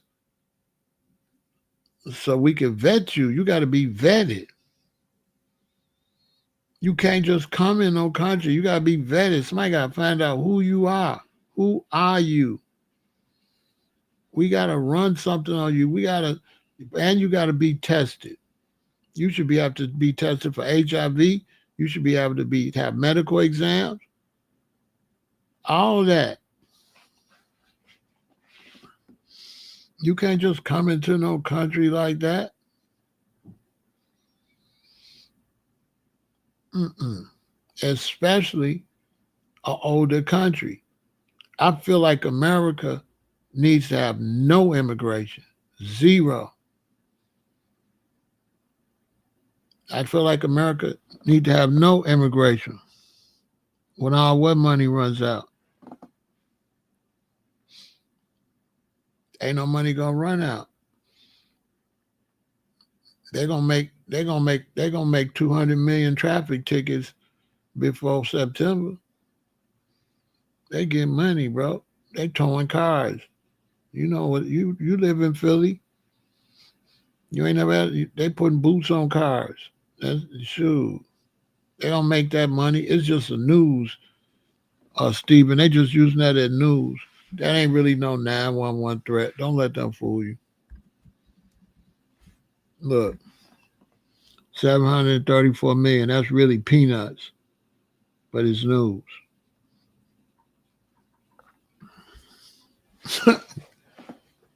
They gonna make that with their eyes closed.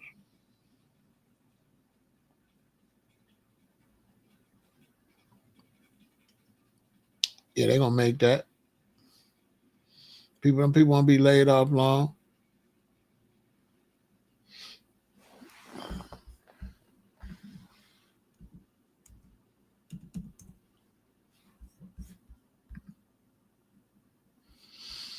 A lot of Palooza coming up.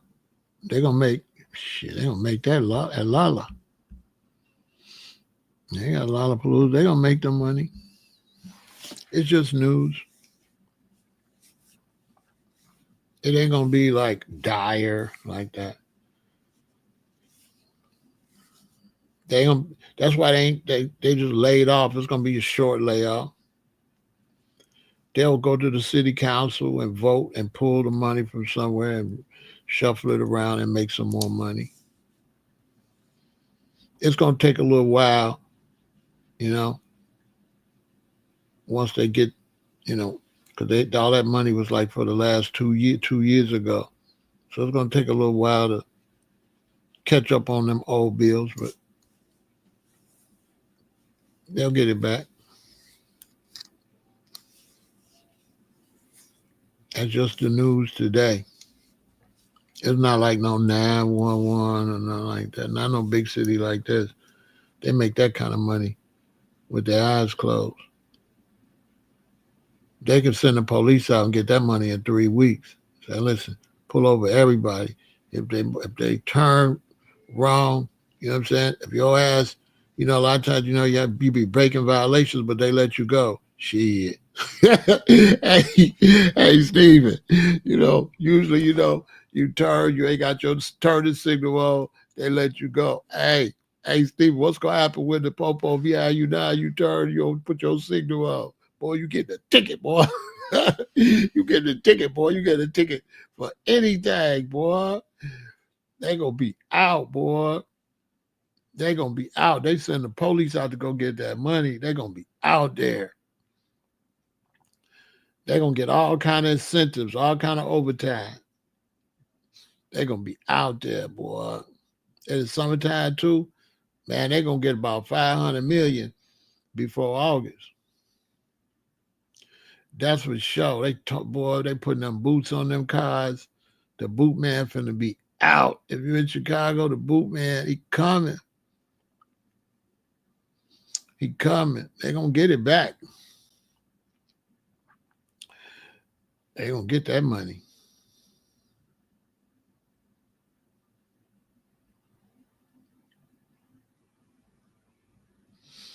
Them doggone, when they get like this, they had that nighttime paddy wagon. They had that nighttime one come, and he got the light, and he gonna be like a club pack. He gonna be outside cruising, shining it on your city sticker, your plate thing, all that. Then they got the automatic plate reader. They bring them to the clubs at night, and they be rolling. They can scan all the cards, and they're gonna be like, "Mom's gonna come out the party. It's gonna be ticket, ticket, ticket, ticket." They closed all the toll booths.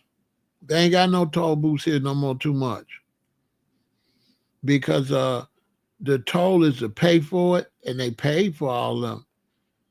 So over like the last 3 years, ain't no toll gates no more. Them toll gates gone. The toll gates was out there when I was driving Uber. They gone. At first, I was like, dang, where I'm supposed to pay at?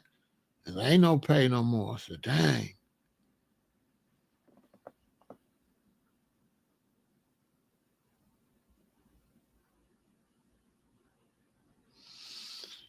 He most likely is this. Most likely, he took some money from over here. Then he used it for the migrants. Then he shuffled some money from the school to cover this money over here. So he might have shuffled money from 2 or 3 different things that end up meaning that he got to pay for the school because he had to shuffle all that money around. They had to get food for them people and all type of stuff they had to do. They had to spend a lot of money to house them people. It costs a lot of money. It costs a lot of money to take care of them people. So now some teachers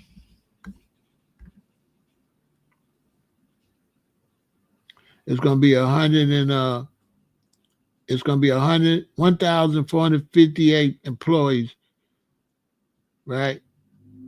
Gotta be laid off, including 432 teachers and 677 special education classroom assistants gonna be laid off.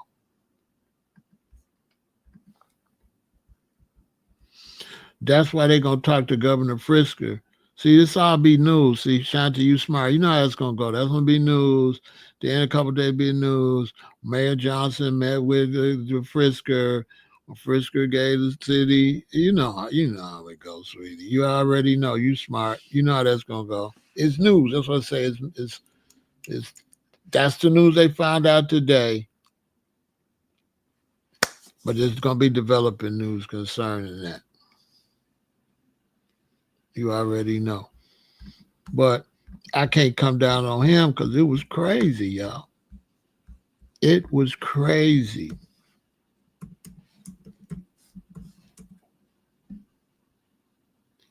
Y'all, it was absolutely unbelievable. Do you hear me?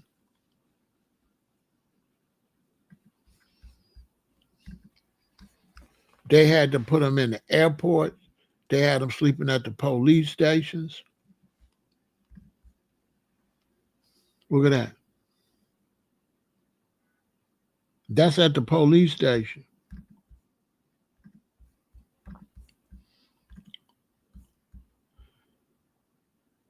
They had to put them in the police station and all that. It was insane.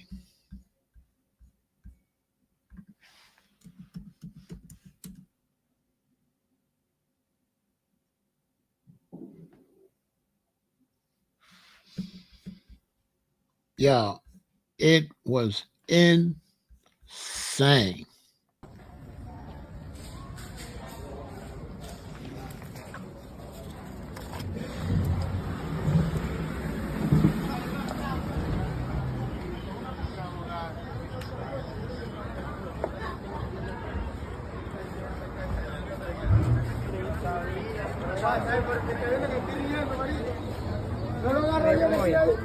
Trabajar.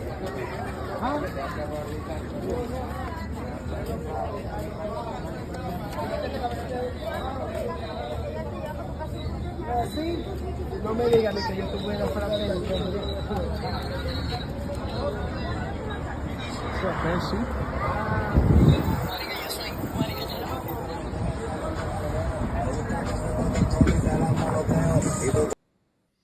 That's outside the police station.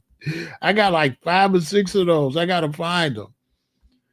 I got like 5 or 6 of those on my soul. And people was mad. Woo. Man, listen. Let me tell you something. People was pissed. You hear me? People was mad. People was big mad. Okay? At Brandon over this situation.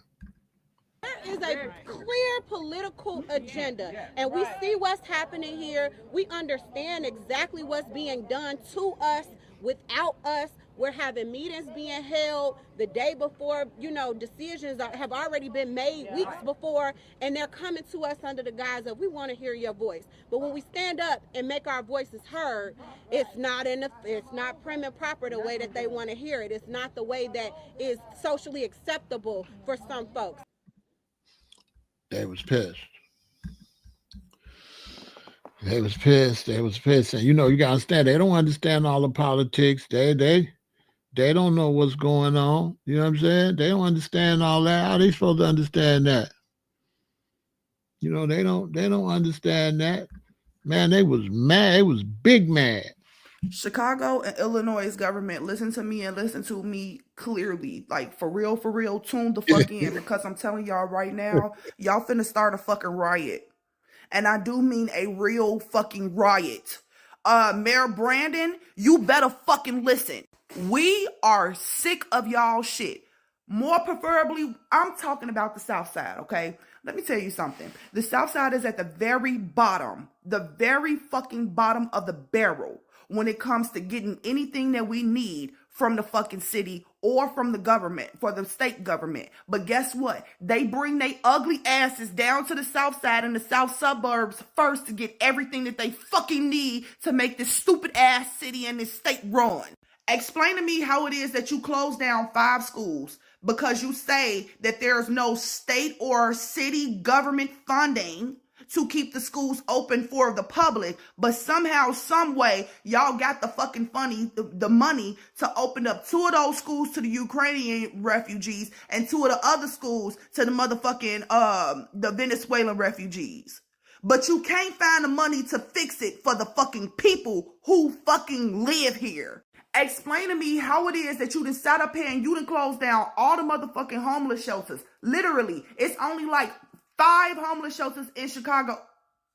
Matter of fact, that's not even a joke. That's not a lie. It's 5 well-established homeless shelters left in fucking Chicago. But somehow, some way, the homeless shelters that y'all closed down, you're opening for the fucking refugees. You don't give a damn about us, the people who live here, the people who stay here and pay fucking taxes, but you giving it to the fucking refugees. Now listen, I am not against nobody going nowhere to get away from no dangerous living situation, but the fact that they are here and our government is giving more to them than they will ever give to the people who was born here is really starting to piss us off. Oh, and Mayor Brandon, hi, how are you? We coming for your ass. Oh yeah, we coming for your ass because you lied the hardest. And the crazy part is I kept on telling people not to vote for your ugly, four-eyed ass. They did because you was going to come up in this bitch like another coon-ass Lori Lightfoot and look at what the fuck happened, you big-ass coon. I'm mad at myself because I let my phone die last night, which means that it has the power back on and it takes a little minute. I usually don't do that, but I would have had the perfect set of proof that this is happening because let me tell y'all something. On my block, down from it, and across the street, I can see a building, right? And this building has been sitting there vacant for 2 years. The building has been sitting there vacant for 2 years because the person who owned it, he opened it up to the government for it to be a low-income housing building. But the government wasn't upholding the low-income housing money. Therefore, the person who owned it had to sell it back to the bank. And it's been sitting there for 2 fucking years. Literally 2 fucking years. Now explain to me why the fuck it is that I wake up today and I see a box truck, a literal 12-foot white box truck sitting out in front of the building and it's Latinos coming out of the fucking truck and going into the building. How is this possible? What? You could not give the funding to the person who previously owned it to keep the building open for low-income housing, for people who are from Chicago, who cannot afford it here, because this is not a cheap-ass city, okay? It's expensive as fuck to live here. You could not give the funding to that man to help the Chicagoan people, but somehow, some way, y'all got that $9,000 going to each one of these refugee families, and guess what the fuck happened? They buying up every fucking thing. But at the same time, y'all put us through the motherfucking ringer for us to even try to attempt to purchase something in Chicago or Illinois. Y'all have no idea how hard it is to really buy some shit in fucking Chicago, especially on the south side. But these refugee families getting $9,000 a fucking family could come in and buy up every fucking thing. We sick of y'all. We sick of y'all. Hey, government, Chicago and Illinois government, motherfucking baby, Brandon, Pritzker, we sick of y'all shit. Somebody better come fix it. Somebody better come fix it because if I get my ass out here on my soapbox, baby, fix it. So that's what was going on. So he probably will not win re-election. I don't think he's going to win a re-election. The situation put him in a bad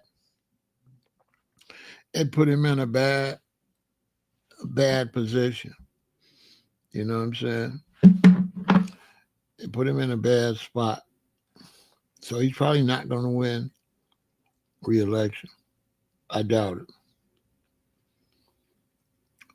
I doubt it.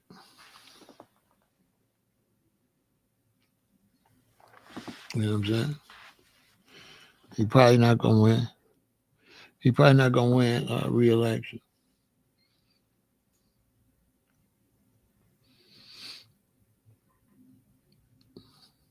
When you get something thrown like that on your lap, and the federal government, it's a federal problem, and the federal government don't come do nothing about you.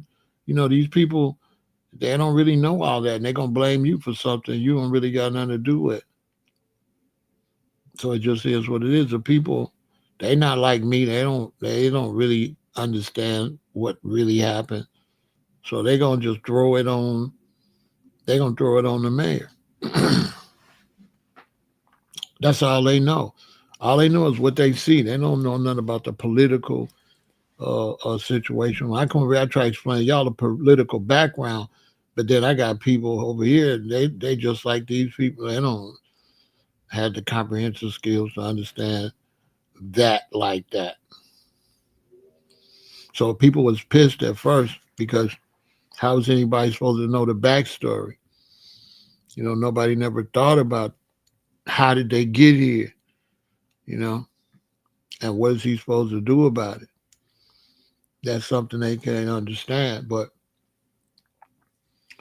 the reason he's making those moves is because he just knows. I'm sure he just knew that he was going to get something on the back end. He just knew he was going to get something on the back end. That's what messed him up.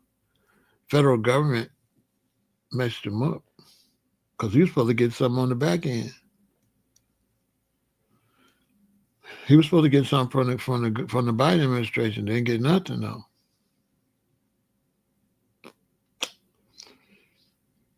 And now he's got to eat it. Him and the mayor of New York, he probably not going to win because of that migrant situation. And the mayor of New York has some kind of criminal charges too. He probably not going to win either. Somebody else could be able to go in there and win. You know, if I'm running against him, I'm exploiting that. I wouldn't say what I know now. See, that's what I'm trying to teach y'all. I know now that it really wasn't his fault like that. But if I was running against him, would I say that? No. I'd be like, you had the migrant, I dog him. I wouldn't tell the truth. I got to win. You know what I'm saying? You know, and this is all because Biden was old and senile and didn't do what he had to do to make him look good. He was supposed to make him look good. He was supposed to bail everybody out, basically. See, I'm president. I could come in. I could take some federal money. I could give you some money to cover that problem. I can have ICE come get him the hell out of here, like what Trump doing. He could have did that. ICE get him out. It's too many. So all he had to do was get ICE to get him out. That's it. They was out the police station. Could have grabbed everybody, get them out. Take them. You got money. It's a big country. Reprocess them. See if they could be processed to be brought back here illegally. Then I could have hit the cities with some federal aid money, and we good to go. He didn't do that. He left them out there. Now these mayors got to take Biden's, because all this is Biden's fault. But the citizens don't know that. How do citizens know that? All they know, you the mayor, do something, fix it. You know what I mean?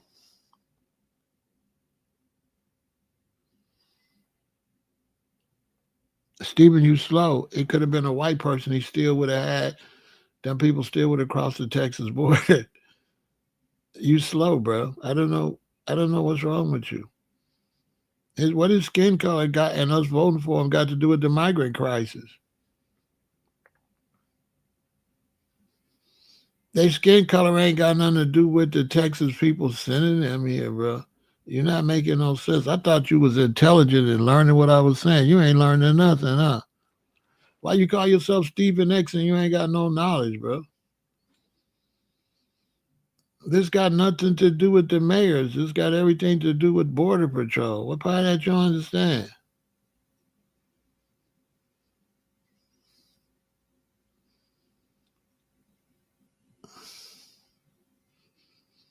I'm thinking this brother called himself Stephen X. I think he got some knowledge. He dumb as a rock. I did all that talking to him for nothing. That fool ain't learned nothing. Bro, I did all that talking to you. You still ain't learned nothing? Jesus Christ. You just proving it don't matter his color because you would be a horrible mayor because you got learning comprehension problems. You wouldn't be no good mayor either. It ain't because you black. It's because you ain't that intelligent, bro. I spelt it all out for you. You still trying to blame it on the mayor. That lady was mad because she don't know. She ain't thinking from this point of view where I'm coming from. The mayor ain't got nothing to do with them getting that money and shit like that. That money was coming from the state and the federal government. The federal government was sending money to the migrants, but they never send no money to the mayors. No, I didn't hear none of that. Just weirdos be hearing that stuff. I don't be paying no attention to that kind of stuff. That's for you people that's fixated with Obama. You know what I'm saying? I don't be paying attention to no weirdo stuff like that. I hope you don't be thinking saying that stuff means something to me. It's just like some of y'all, if you men, I hope I feel sorry for your wives when you have children. 'Cause I don't know how you gonna teach them anything. But yeah, the people was mad because they had to sit there and look at the migrants, and then Brandon had to take the responsibility for something he had nothing to do. That's why I'm thinking that this Steven Sadat, he act like because we voted for Brandon, that's got something to do with migrants crossing the Texas border and being sent up here. He ain't making no damn sense. Bro, you sound stupid as hell. Ain't none of this got nothing to do with voting. What are you talking about, bro?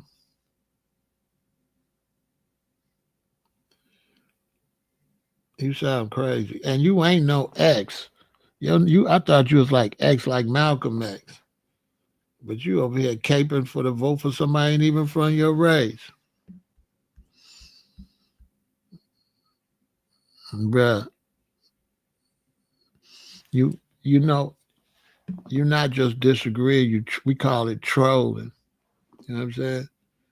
Because a disagreement is based on if I asked you for your fucking opinion. Nigga, I ain't asked you for your fucking opinion. How you gonna disagree with me when I'm not really talking to you? I'm talking to this whole audience. This is not a debate between me and some strange dude, bruh. What you talking about? Listen, come back to mine, bruh. Come back to mine, right? Come back to mine.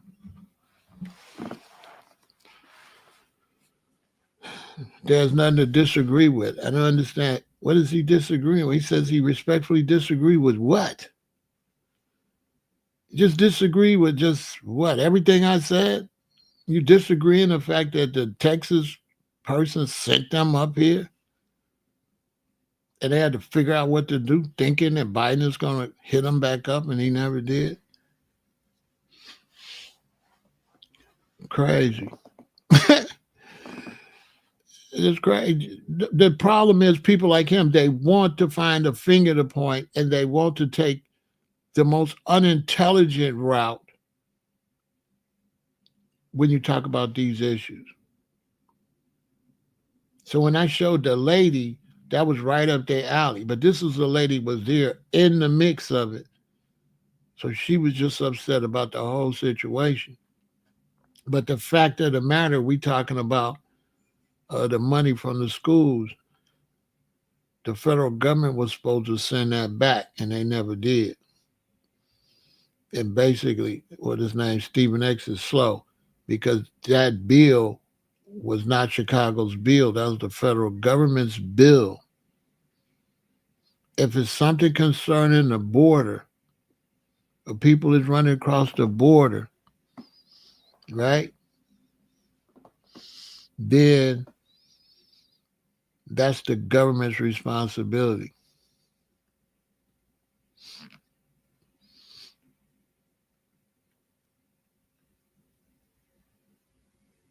And then when he starts saying, don't vote for nobody just because it's the color of their skin, he also don't make sense because there's like 9 people running, and they was all our skin color, and there was only one white person running, but he had already been in office and messed up a lot of money. The white guy was the worst out of the group. He had already lost money at the Board of Education. Paul Vallis, he had already lost a lot of money in Chicago. Then he went to Texas, lost a lot of money too. So this guy just talking crazy. He's not talking politics because race really didn't have nothing to do with it. There was no white candidates. It was like some Hispanic, I think, but nobody really knew who he was. But when you're in Chicago, when you talk about running for mayor, most of the most popular people are going to be black anyway by default. So he thinking like we just went and we said go find a black guy to run. That's not how that happened. They was all black, stupid. You know what I'm saying? What is he talking about? Everybody that was running was pretty much black. What is he? Crazy. Instead of him just saying he believed white people could do a better job. As a matter of fact, that's not even. You know what? I don't believe that's that brother's real picture. I believe that's somebody else. Let me ban him. That's not who that is. That's a white person using a black face. That's not a black person. Stephen X. You know, I should have figured it out. That's a white person trying to use a black face to get in talking out business. And I'm like, what does race got to do with it? Oh, you're not really Stephen X. You're a white person pretending you're Stephen X. Oh, okay. Got it. That's what that was, Goshen. He wasn't, the picture is not him. He came over here on some racism because they want to prove that black people ain't smart enough to govern, basically, and just instead of just say that.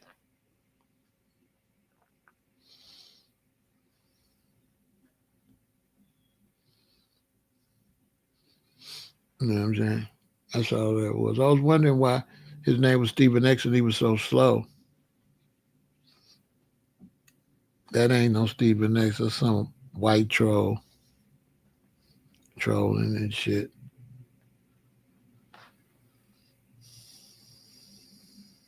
It wouldn't make no difference if we had a white mayor. He would start disrespecting the black citizens every time it's a shooting or some crime. Because it's all they see. They don't see all that stuff they be doing.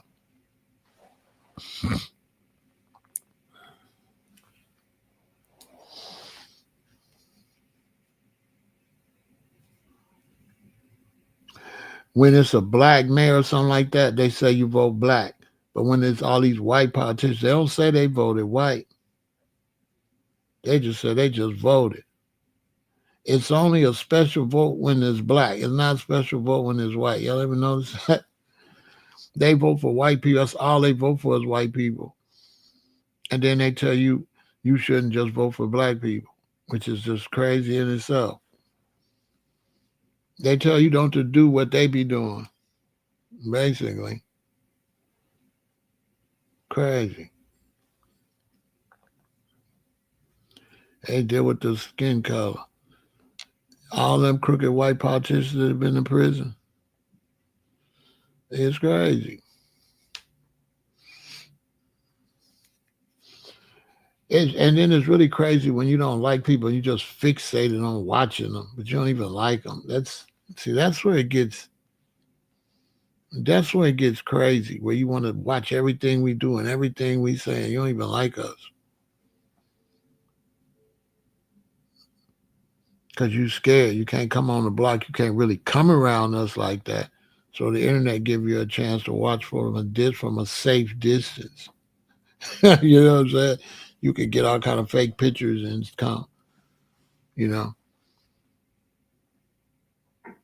like YouTube. I got a beef with YouTube because YouTube got us content creators out there where everybody can see our face and everything, but they letting people coming over here with all these aliases. And I'm saying for these live streams, you need to have your real picture up there and your real name.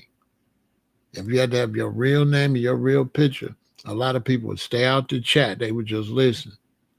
And then you would really have real conversations with people that want to be honest because it's their real face and they, you know what I'm saying? Like you don't necessarily have to use your real name. I mean your real picture, but it should be some type of way where we can authenticate it's really a real person. If you got all these fake people, I don't know. That's gonna end up going bad. I don't see how that's gonna work. Because we to a disadvantage when we content creators, we out here and then we talking to a bunch of mystery people. And that's just not fair. Why should I be the one that you can see who I am and you can talk and I don't know who the hell you are? I don't know. To me, it's a problem. Because when people can hide, they're going to say stuff. They're going to do all kind of stuff that they ain't going to do with their real face. They ain't going to do it because viewership will go down, way down, because the trolls will leave.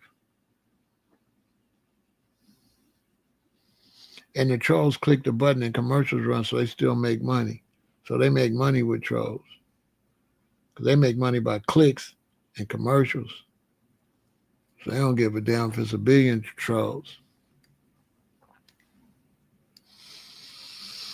But that's what's going on. I'll keep y'all updated when that situation change. But unless Brandon pull a rabbit out of his hat, he not going to win re-election. Because we be having too many people run. Last time I think we had 8, 9 people run. Everybody named Mama going to run since he had that migrant situation. Ain't no way he going to win re-election. I don't see how he can win. To me, Brandon, he's not aggressive enough to win.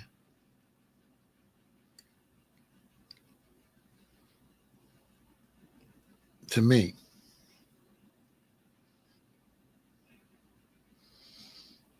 I don't think he's going to do nothing big and bold and make people say, oh, man, that's great. I don't think he's going to do that. And then when people come to the city council meeting and be talking, he don't listen to them. He be talking to somebody else while the citizens be talking. I mean, he really ain't no good mayor. You know what I mean?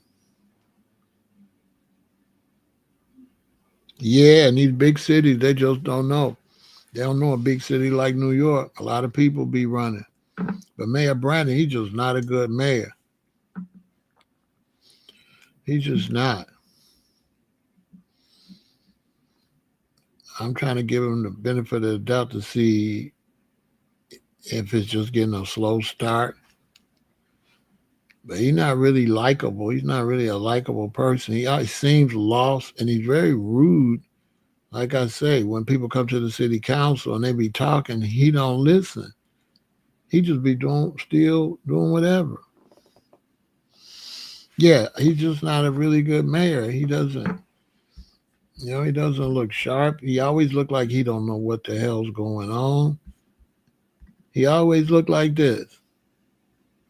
Like he don't know what's going on. You know what I'm saying? Ain't no way in the world he gonna win re-election. But he ain't the mayor because he black, because everybody was running was black. Except Vallis. Vallis didn't have a chance in hell. So yeah, he didn't win because he was black.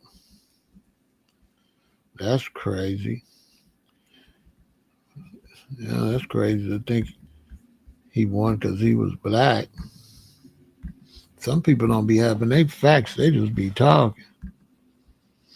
You know what I'm saying? Like you should, know something before you just be blurting out stuff. You know what I'm saying?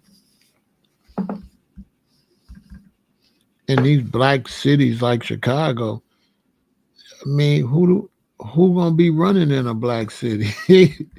Like I'm confused. Like what?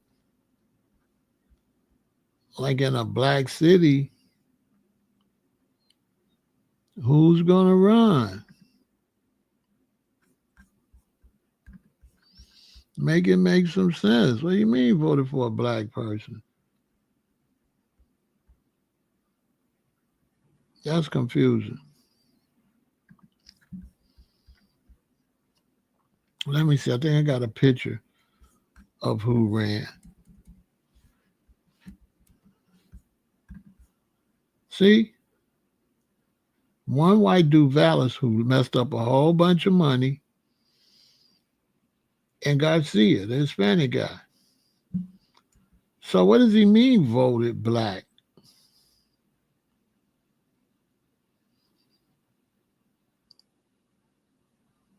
That's crazy. Everybody that ran is black, except two people. There's not enough Hispanics for Jesus to win. And believe me, the Hispanics vote Hispanic. I don't know why people be mad because the blacks vote black. You think all them Mexicans didn't vote for Garcia? Yes, they did. They just don't have enough numbers. But if they get their population up enough and can vote, it's going to be a Hispanic mayor every time.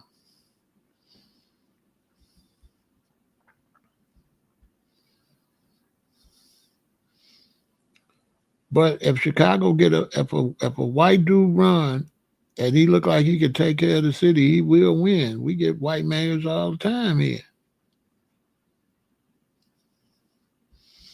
There's a lot of white people live here. They'll vote, but you got to have a good candidate.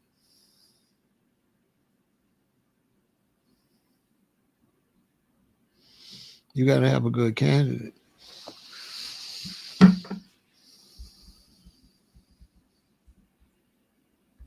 They voted for Rahm Emanuel.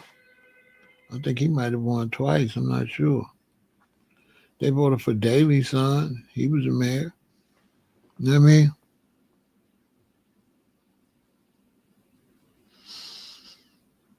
Yeah, yeah. It's what it's like. It's like the citizens of Boise. If they mayor don't do right, right, and you accuse them of voting white, but in Boise, it's like we crack. What are you? What? What are you talking about? What? We don't be voting black. We be trying to see who's the last ones left, and then we got to pick out of the last two candidates when they all eliminate each other. We ain't able to say we want him to run for mayor. No, they got to run against each other and do this whole runoff and all that. You know what I'm saying? It ain't like, oh, you just mayor. They have a runoff, and then it just be two left, and then they have the real election.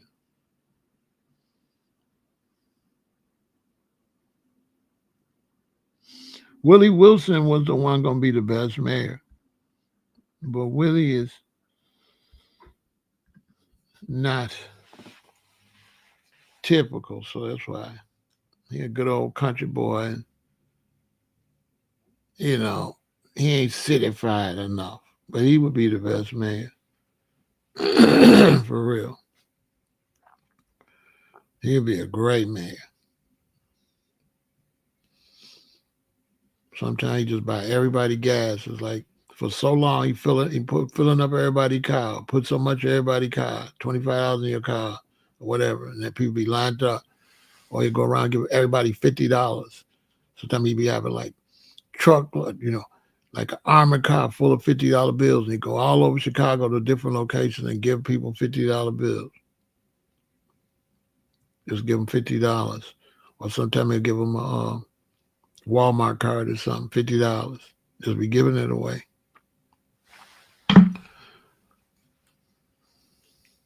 He would have probably been the best mayor. J. Mal Green he was trying to rap and all that, and then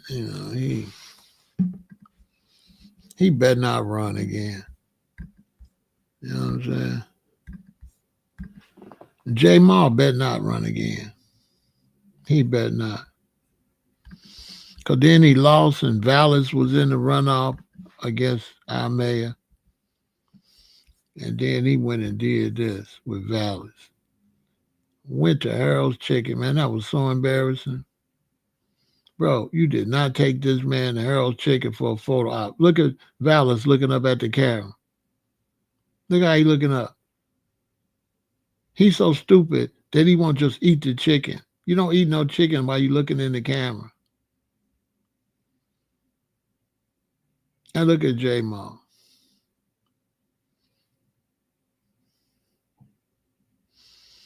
100%. Look at J Maul.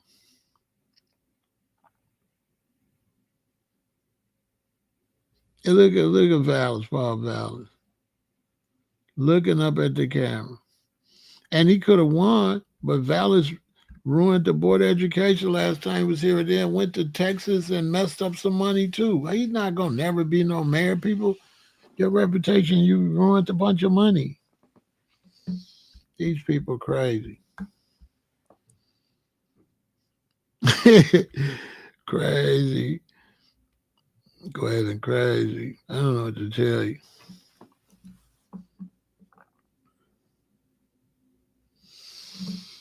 I wanted J Maul to win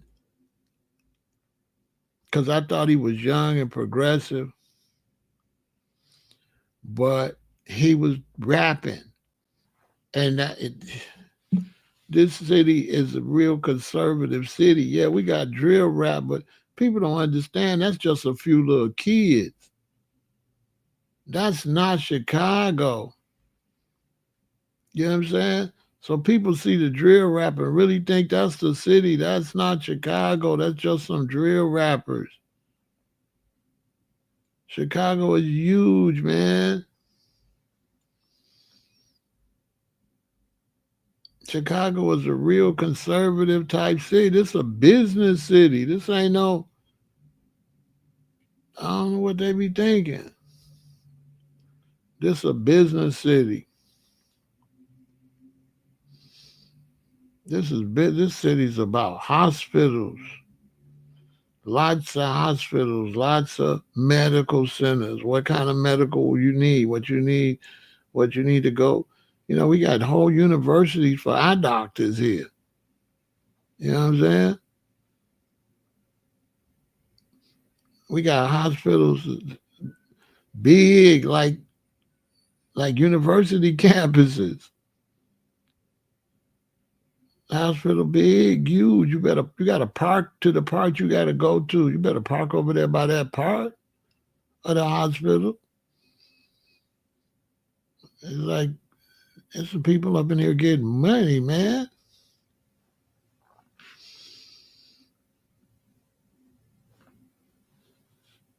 This is a business city. This ain't no rapping city. You ain't gonna get no votes for no rapping. You know what I'm saying? What?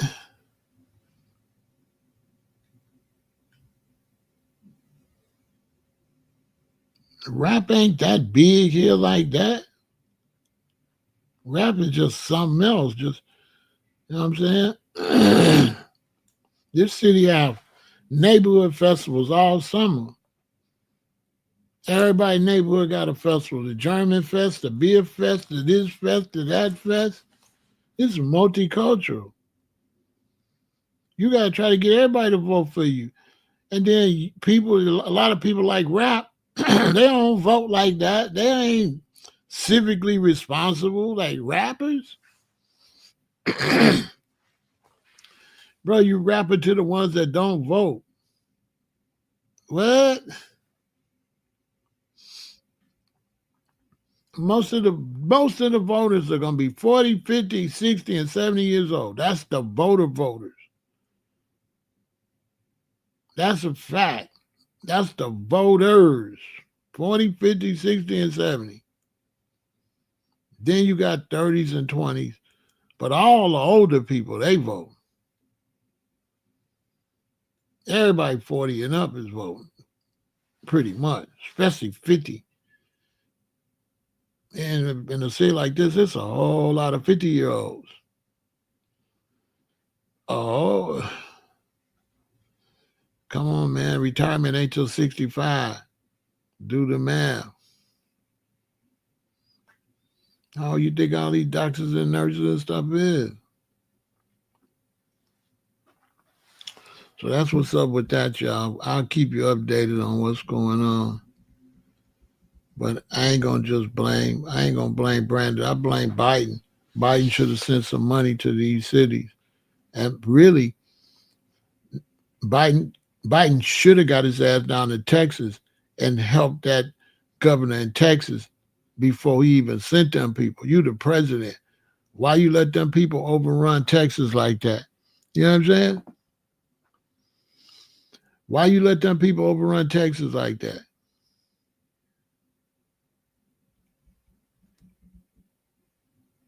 You can't believe that there's them people age that's voting like that. Yeah, but you don't be at the voting booth. I'll be at the voting booth. You go to the voting booth. You ain't don't see no lot of college kids at no damn voting booth. They'll do mail in ballots and shit. Oh, you referring to my title?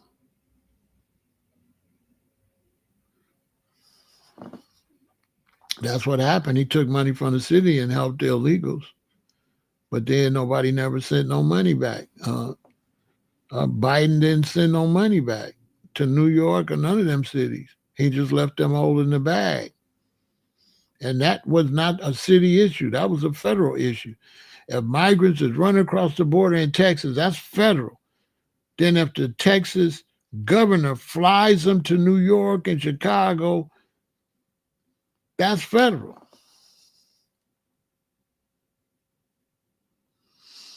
I wouldn't say it's in this May. I would say that it's just a problem that's holding over from the migrant situation that Biden didn't take up. I wouldn't consider that like no doomsday type situation. It's something going to get taken care of. The governor will probably pay it off. So it's not like that. It's not like that, Wilbraham. It's not like that. Politicians didn't do that, bro. The migrant situation did it. I don't know what part of that you don't understand. The migrant situation did that, bro. Politicians didn't do that. The migrants did that. Don't you remember all the migrants that you see from Chicago? It costs money to house all the migrants.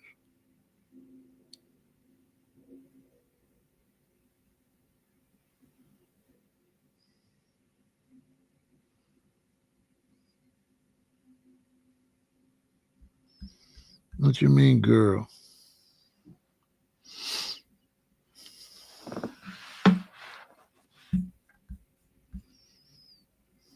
You don't know what you're talking about.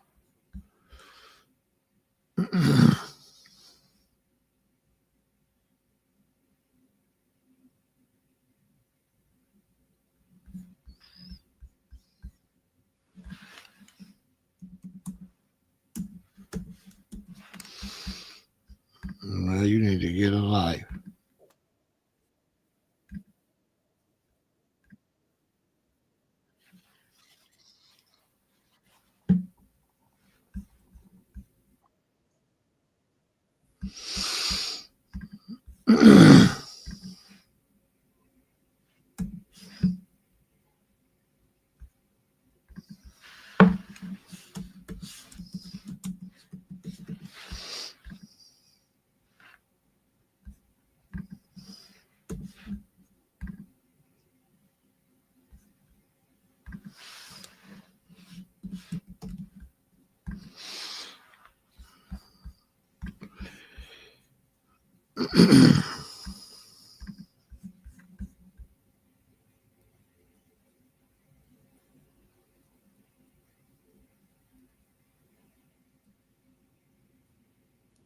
Anyway, that's it. Anyway, Will Braham, I have no idea what you're talking about.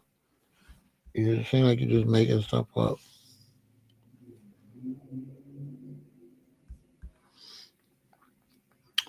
So that's it, y'all. Y'all have a good night or a good day. It's still early. You know what I'm saying?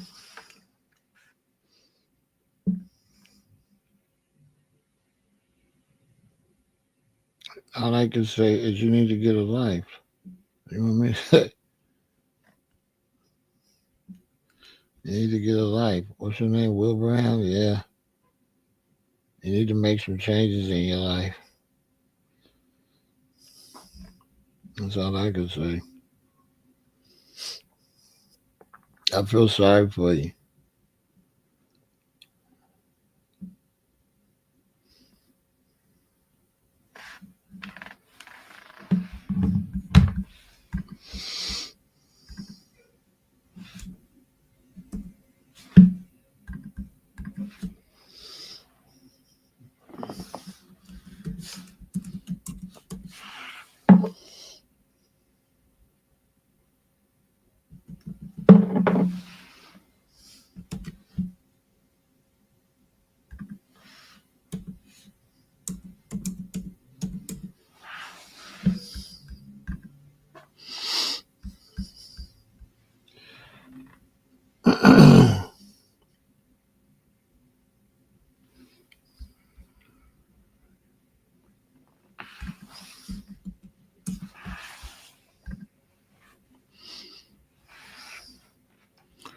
That's all I can tell you.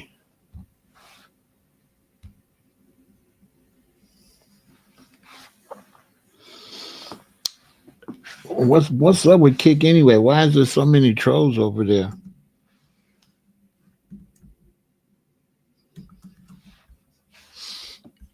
Y'all can't do no better than that. Why is there so many trolls over there? You know what I'm saying? You gotta fix it, that bro. I got to go all the way over on Kick to get rid of you.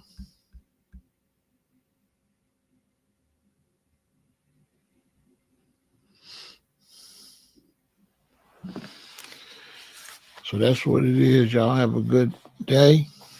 Support the channel. And don't let your emotions get into this type of stuff. Always just try to look at it realistically. Don't get your emotions into it, especially politics. Politics ain't what you think. So don't let your emotions get into what you see going on in the political world. Just save your little money. Make sure you have a savings account and you save money and you put money up, some in the bank, some somewhere else, and keep a clear head.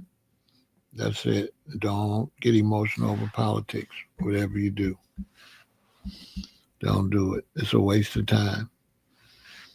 Get involved politically, but that's it. And make sure you go subscribe to Pharaoh Said That Live. One.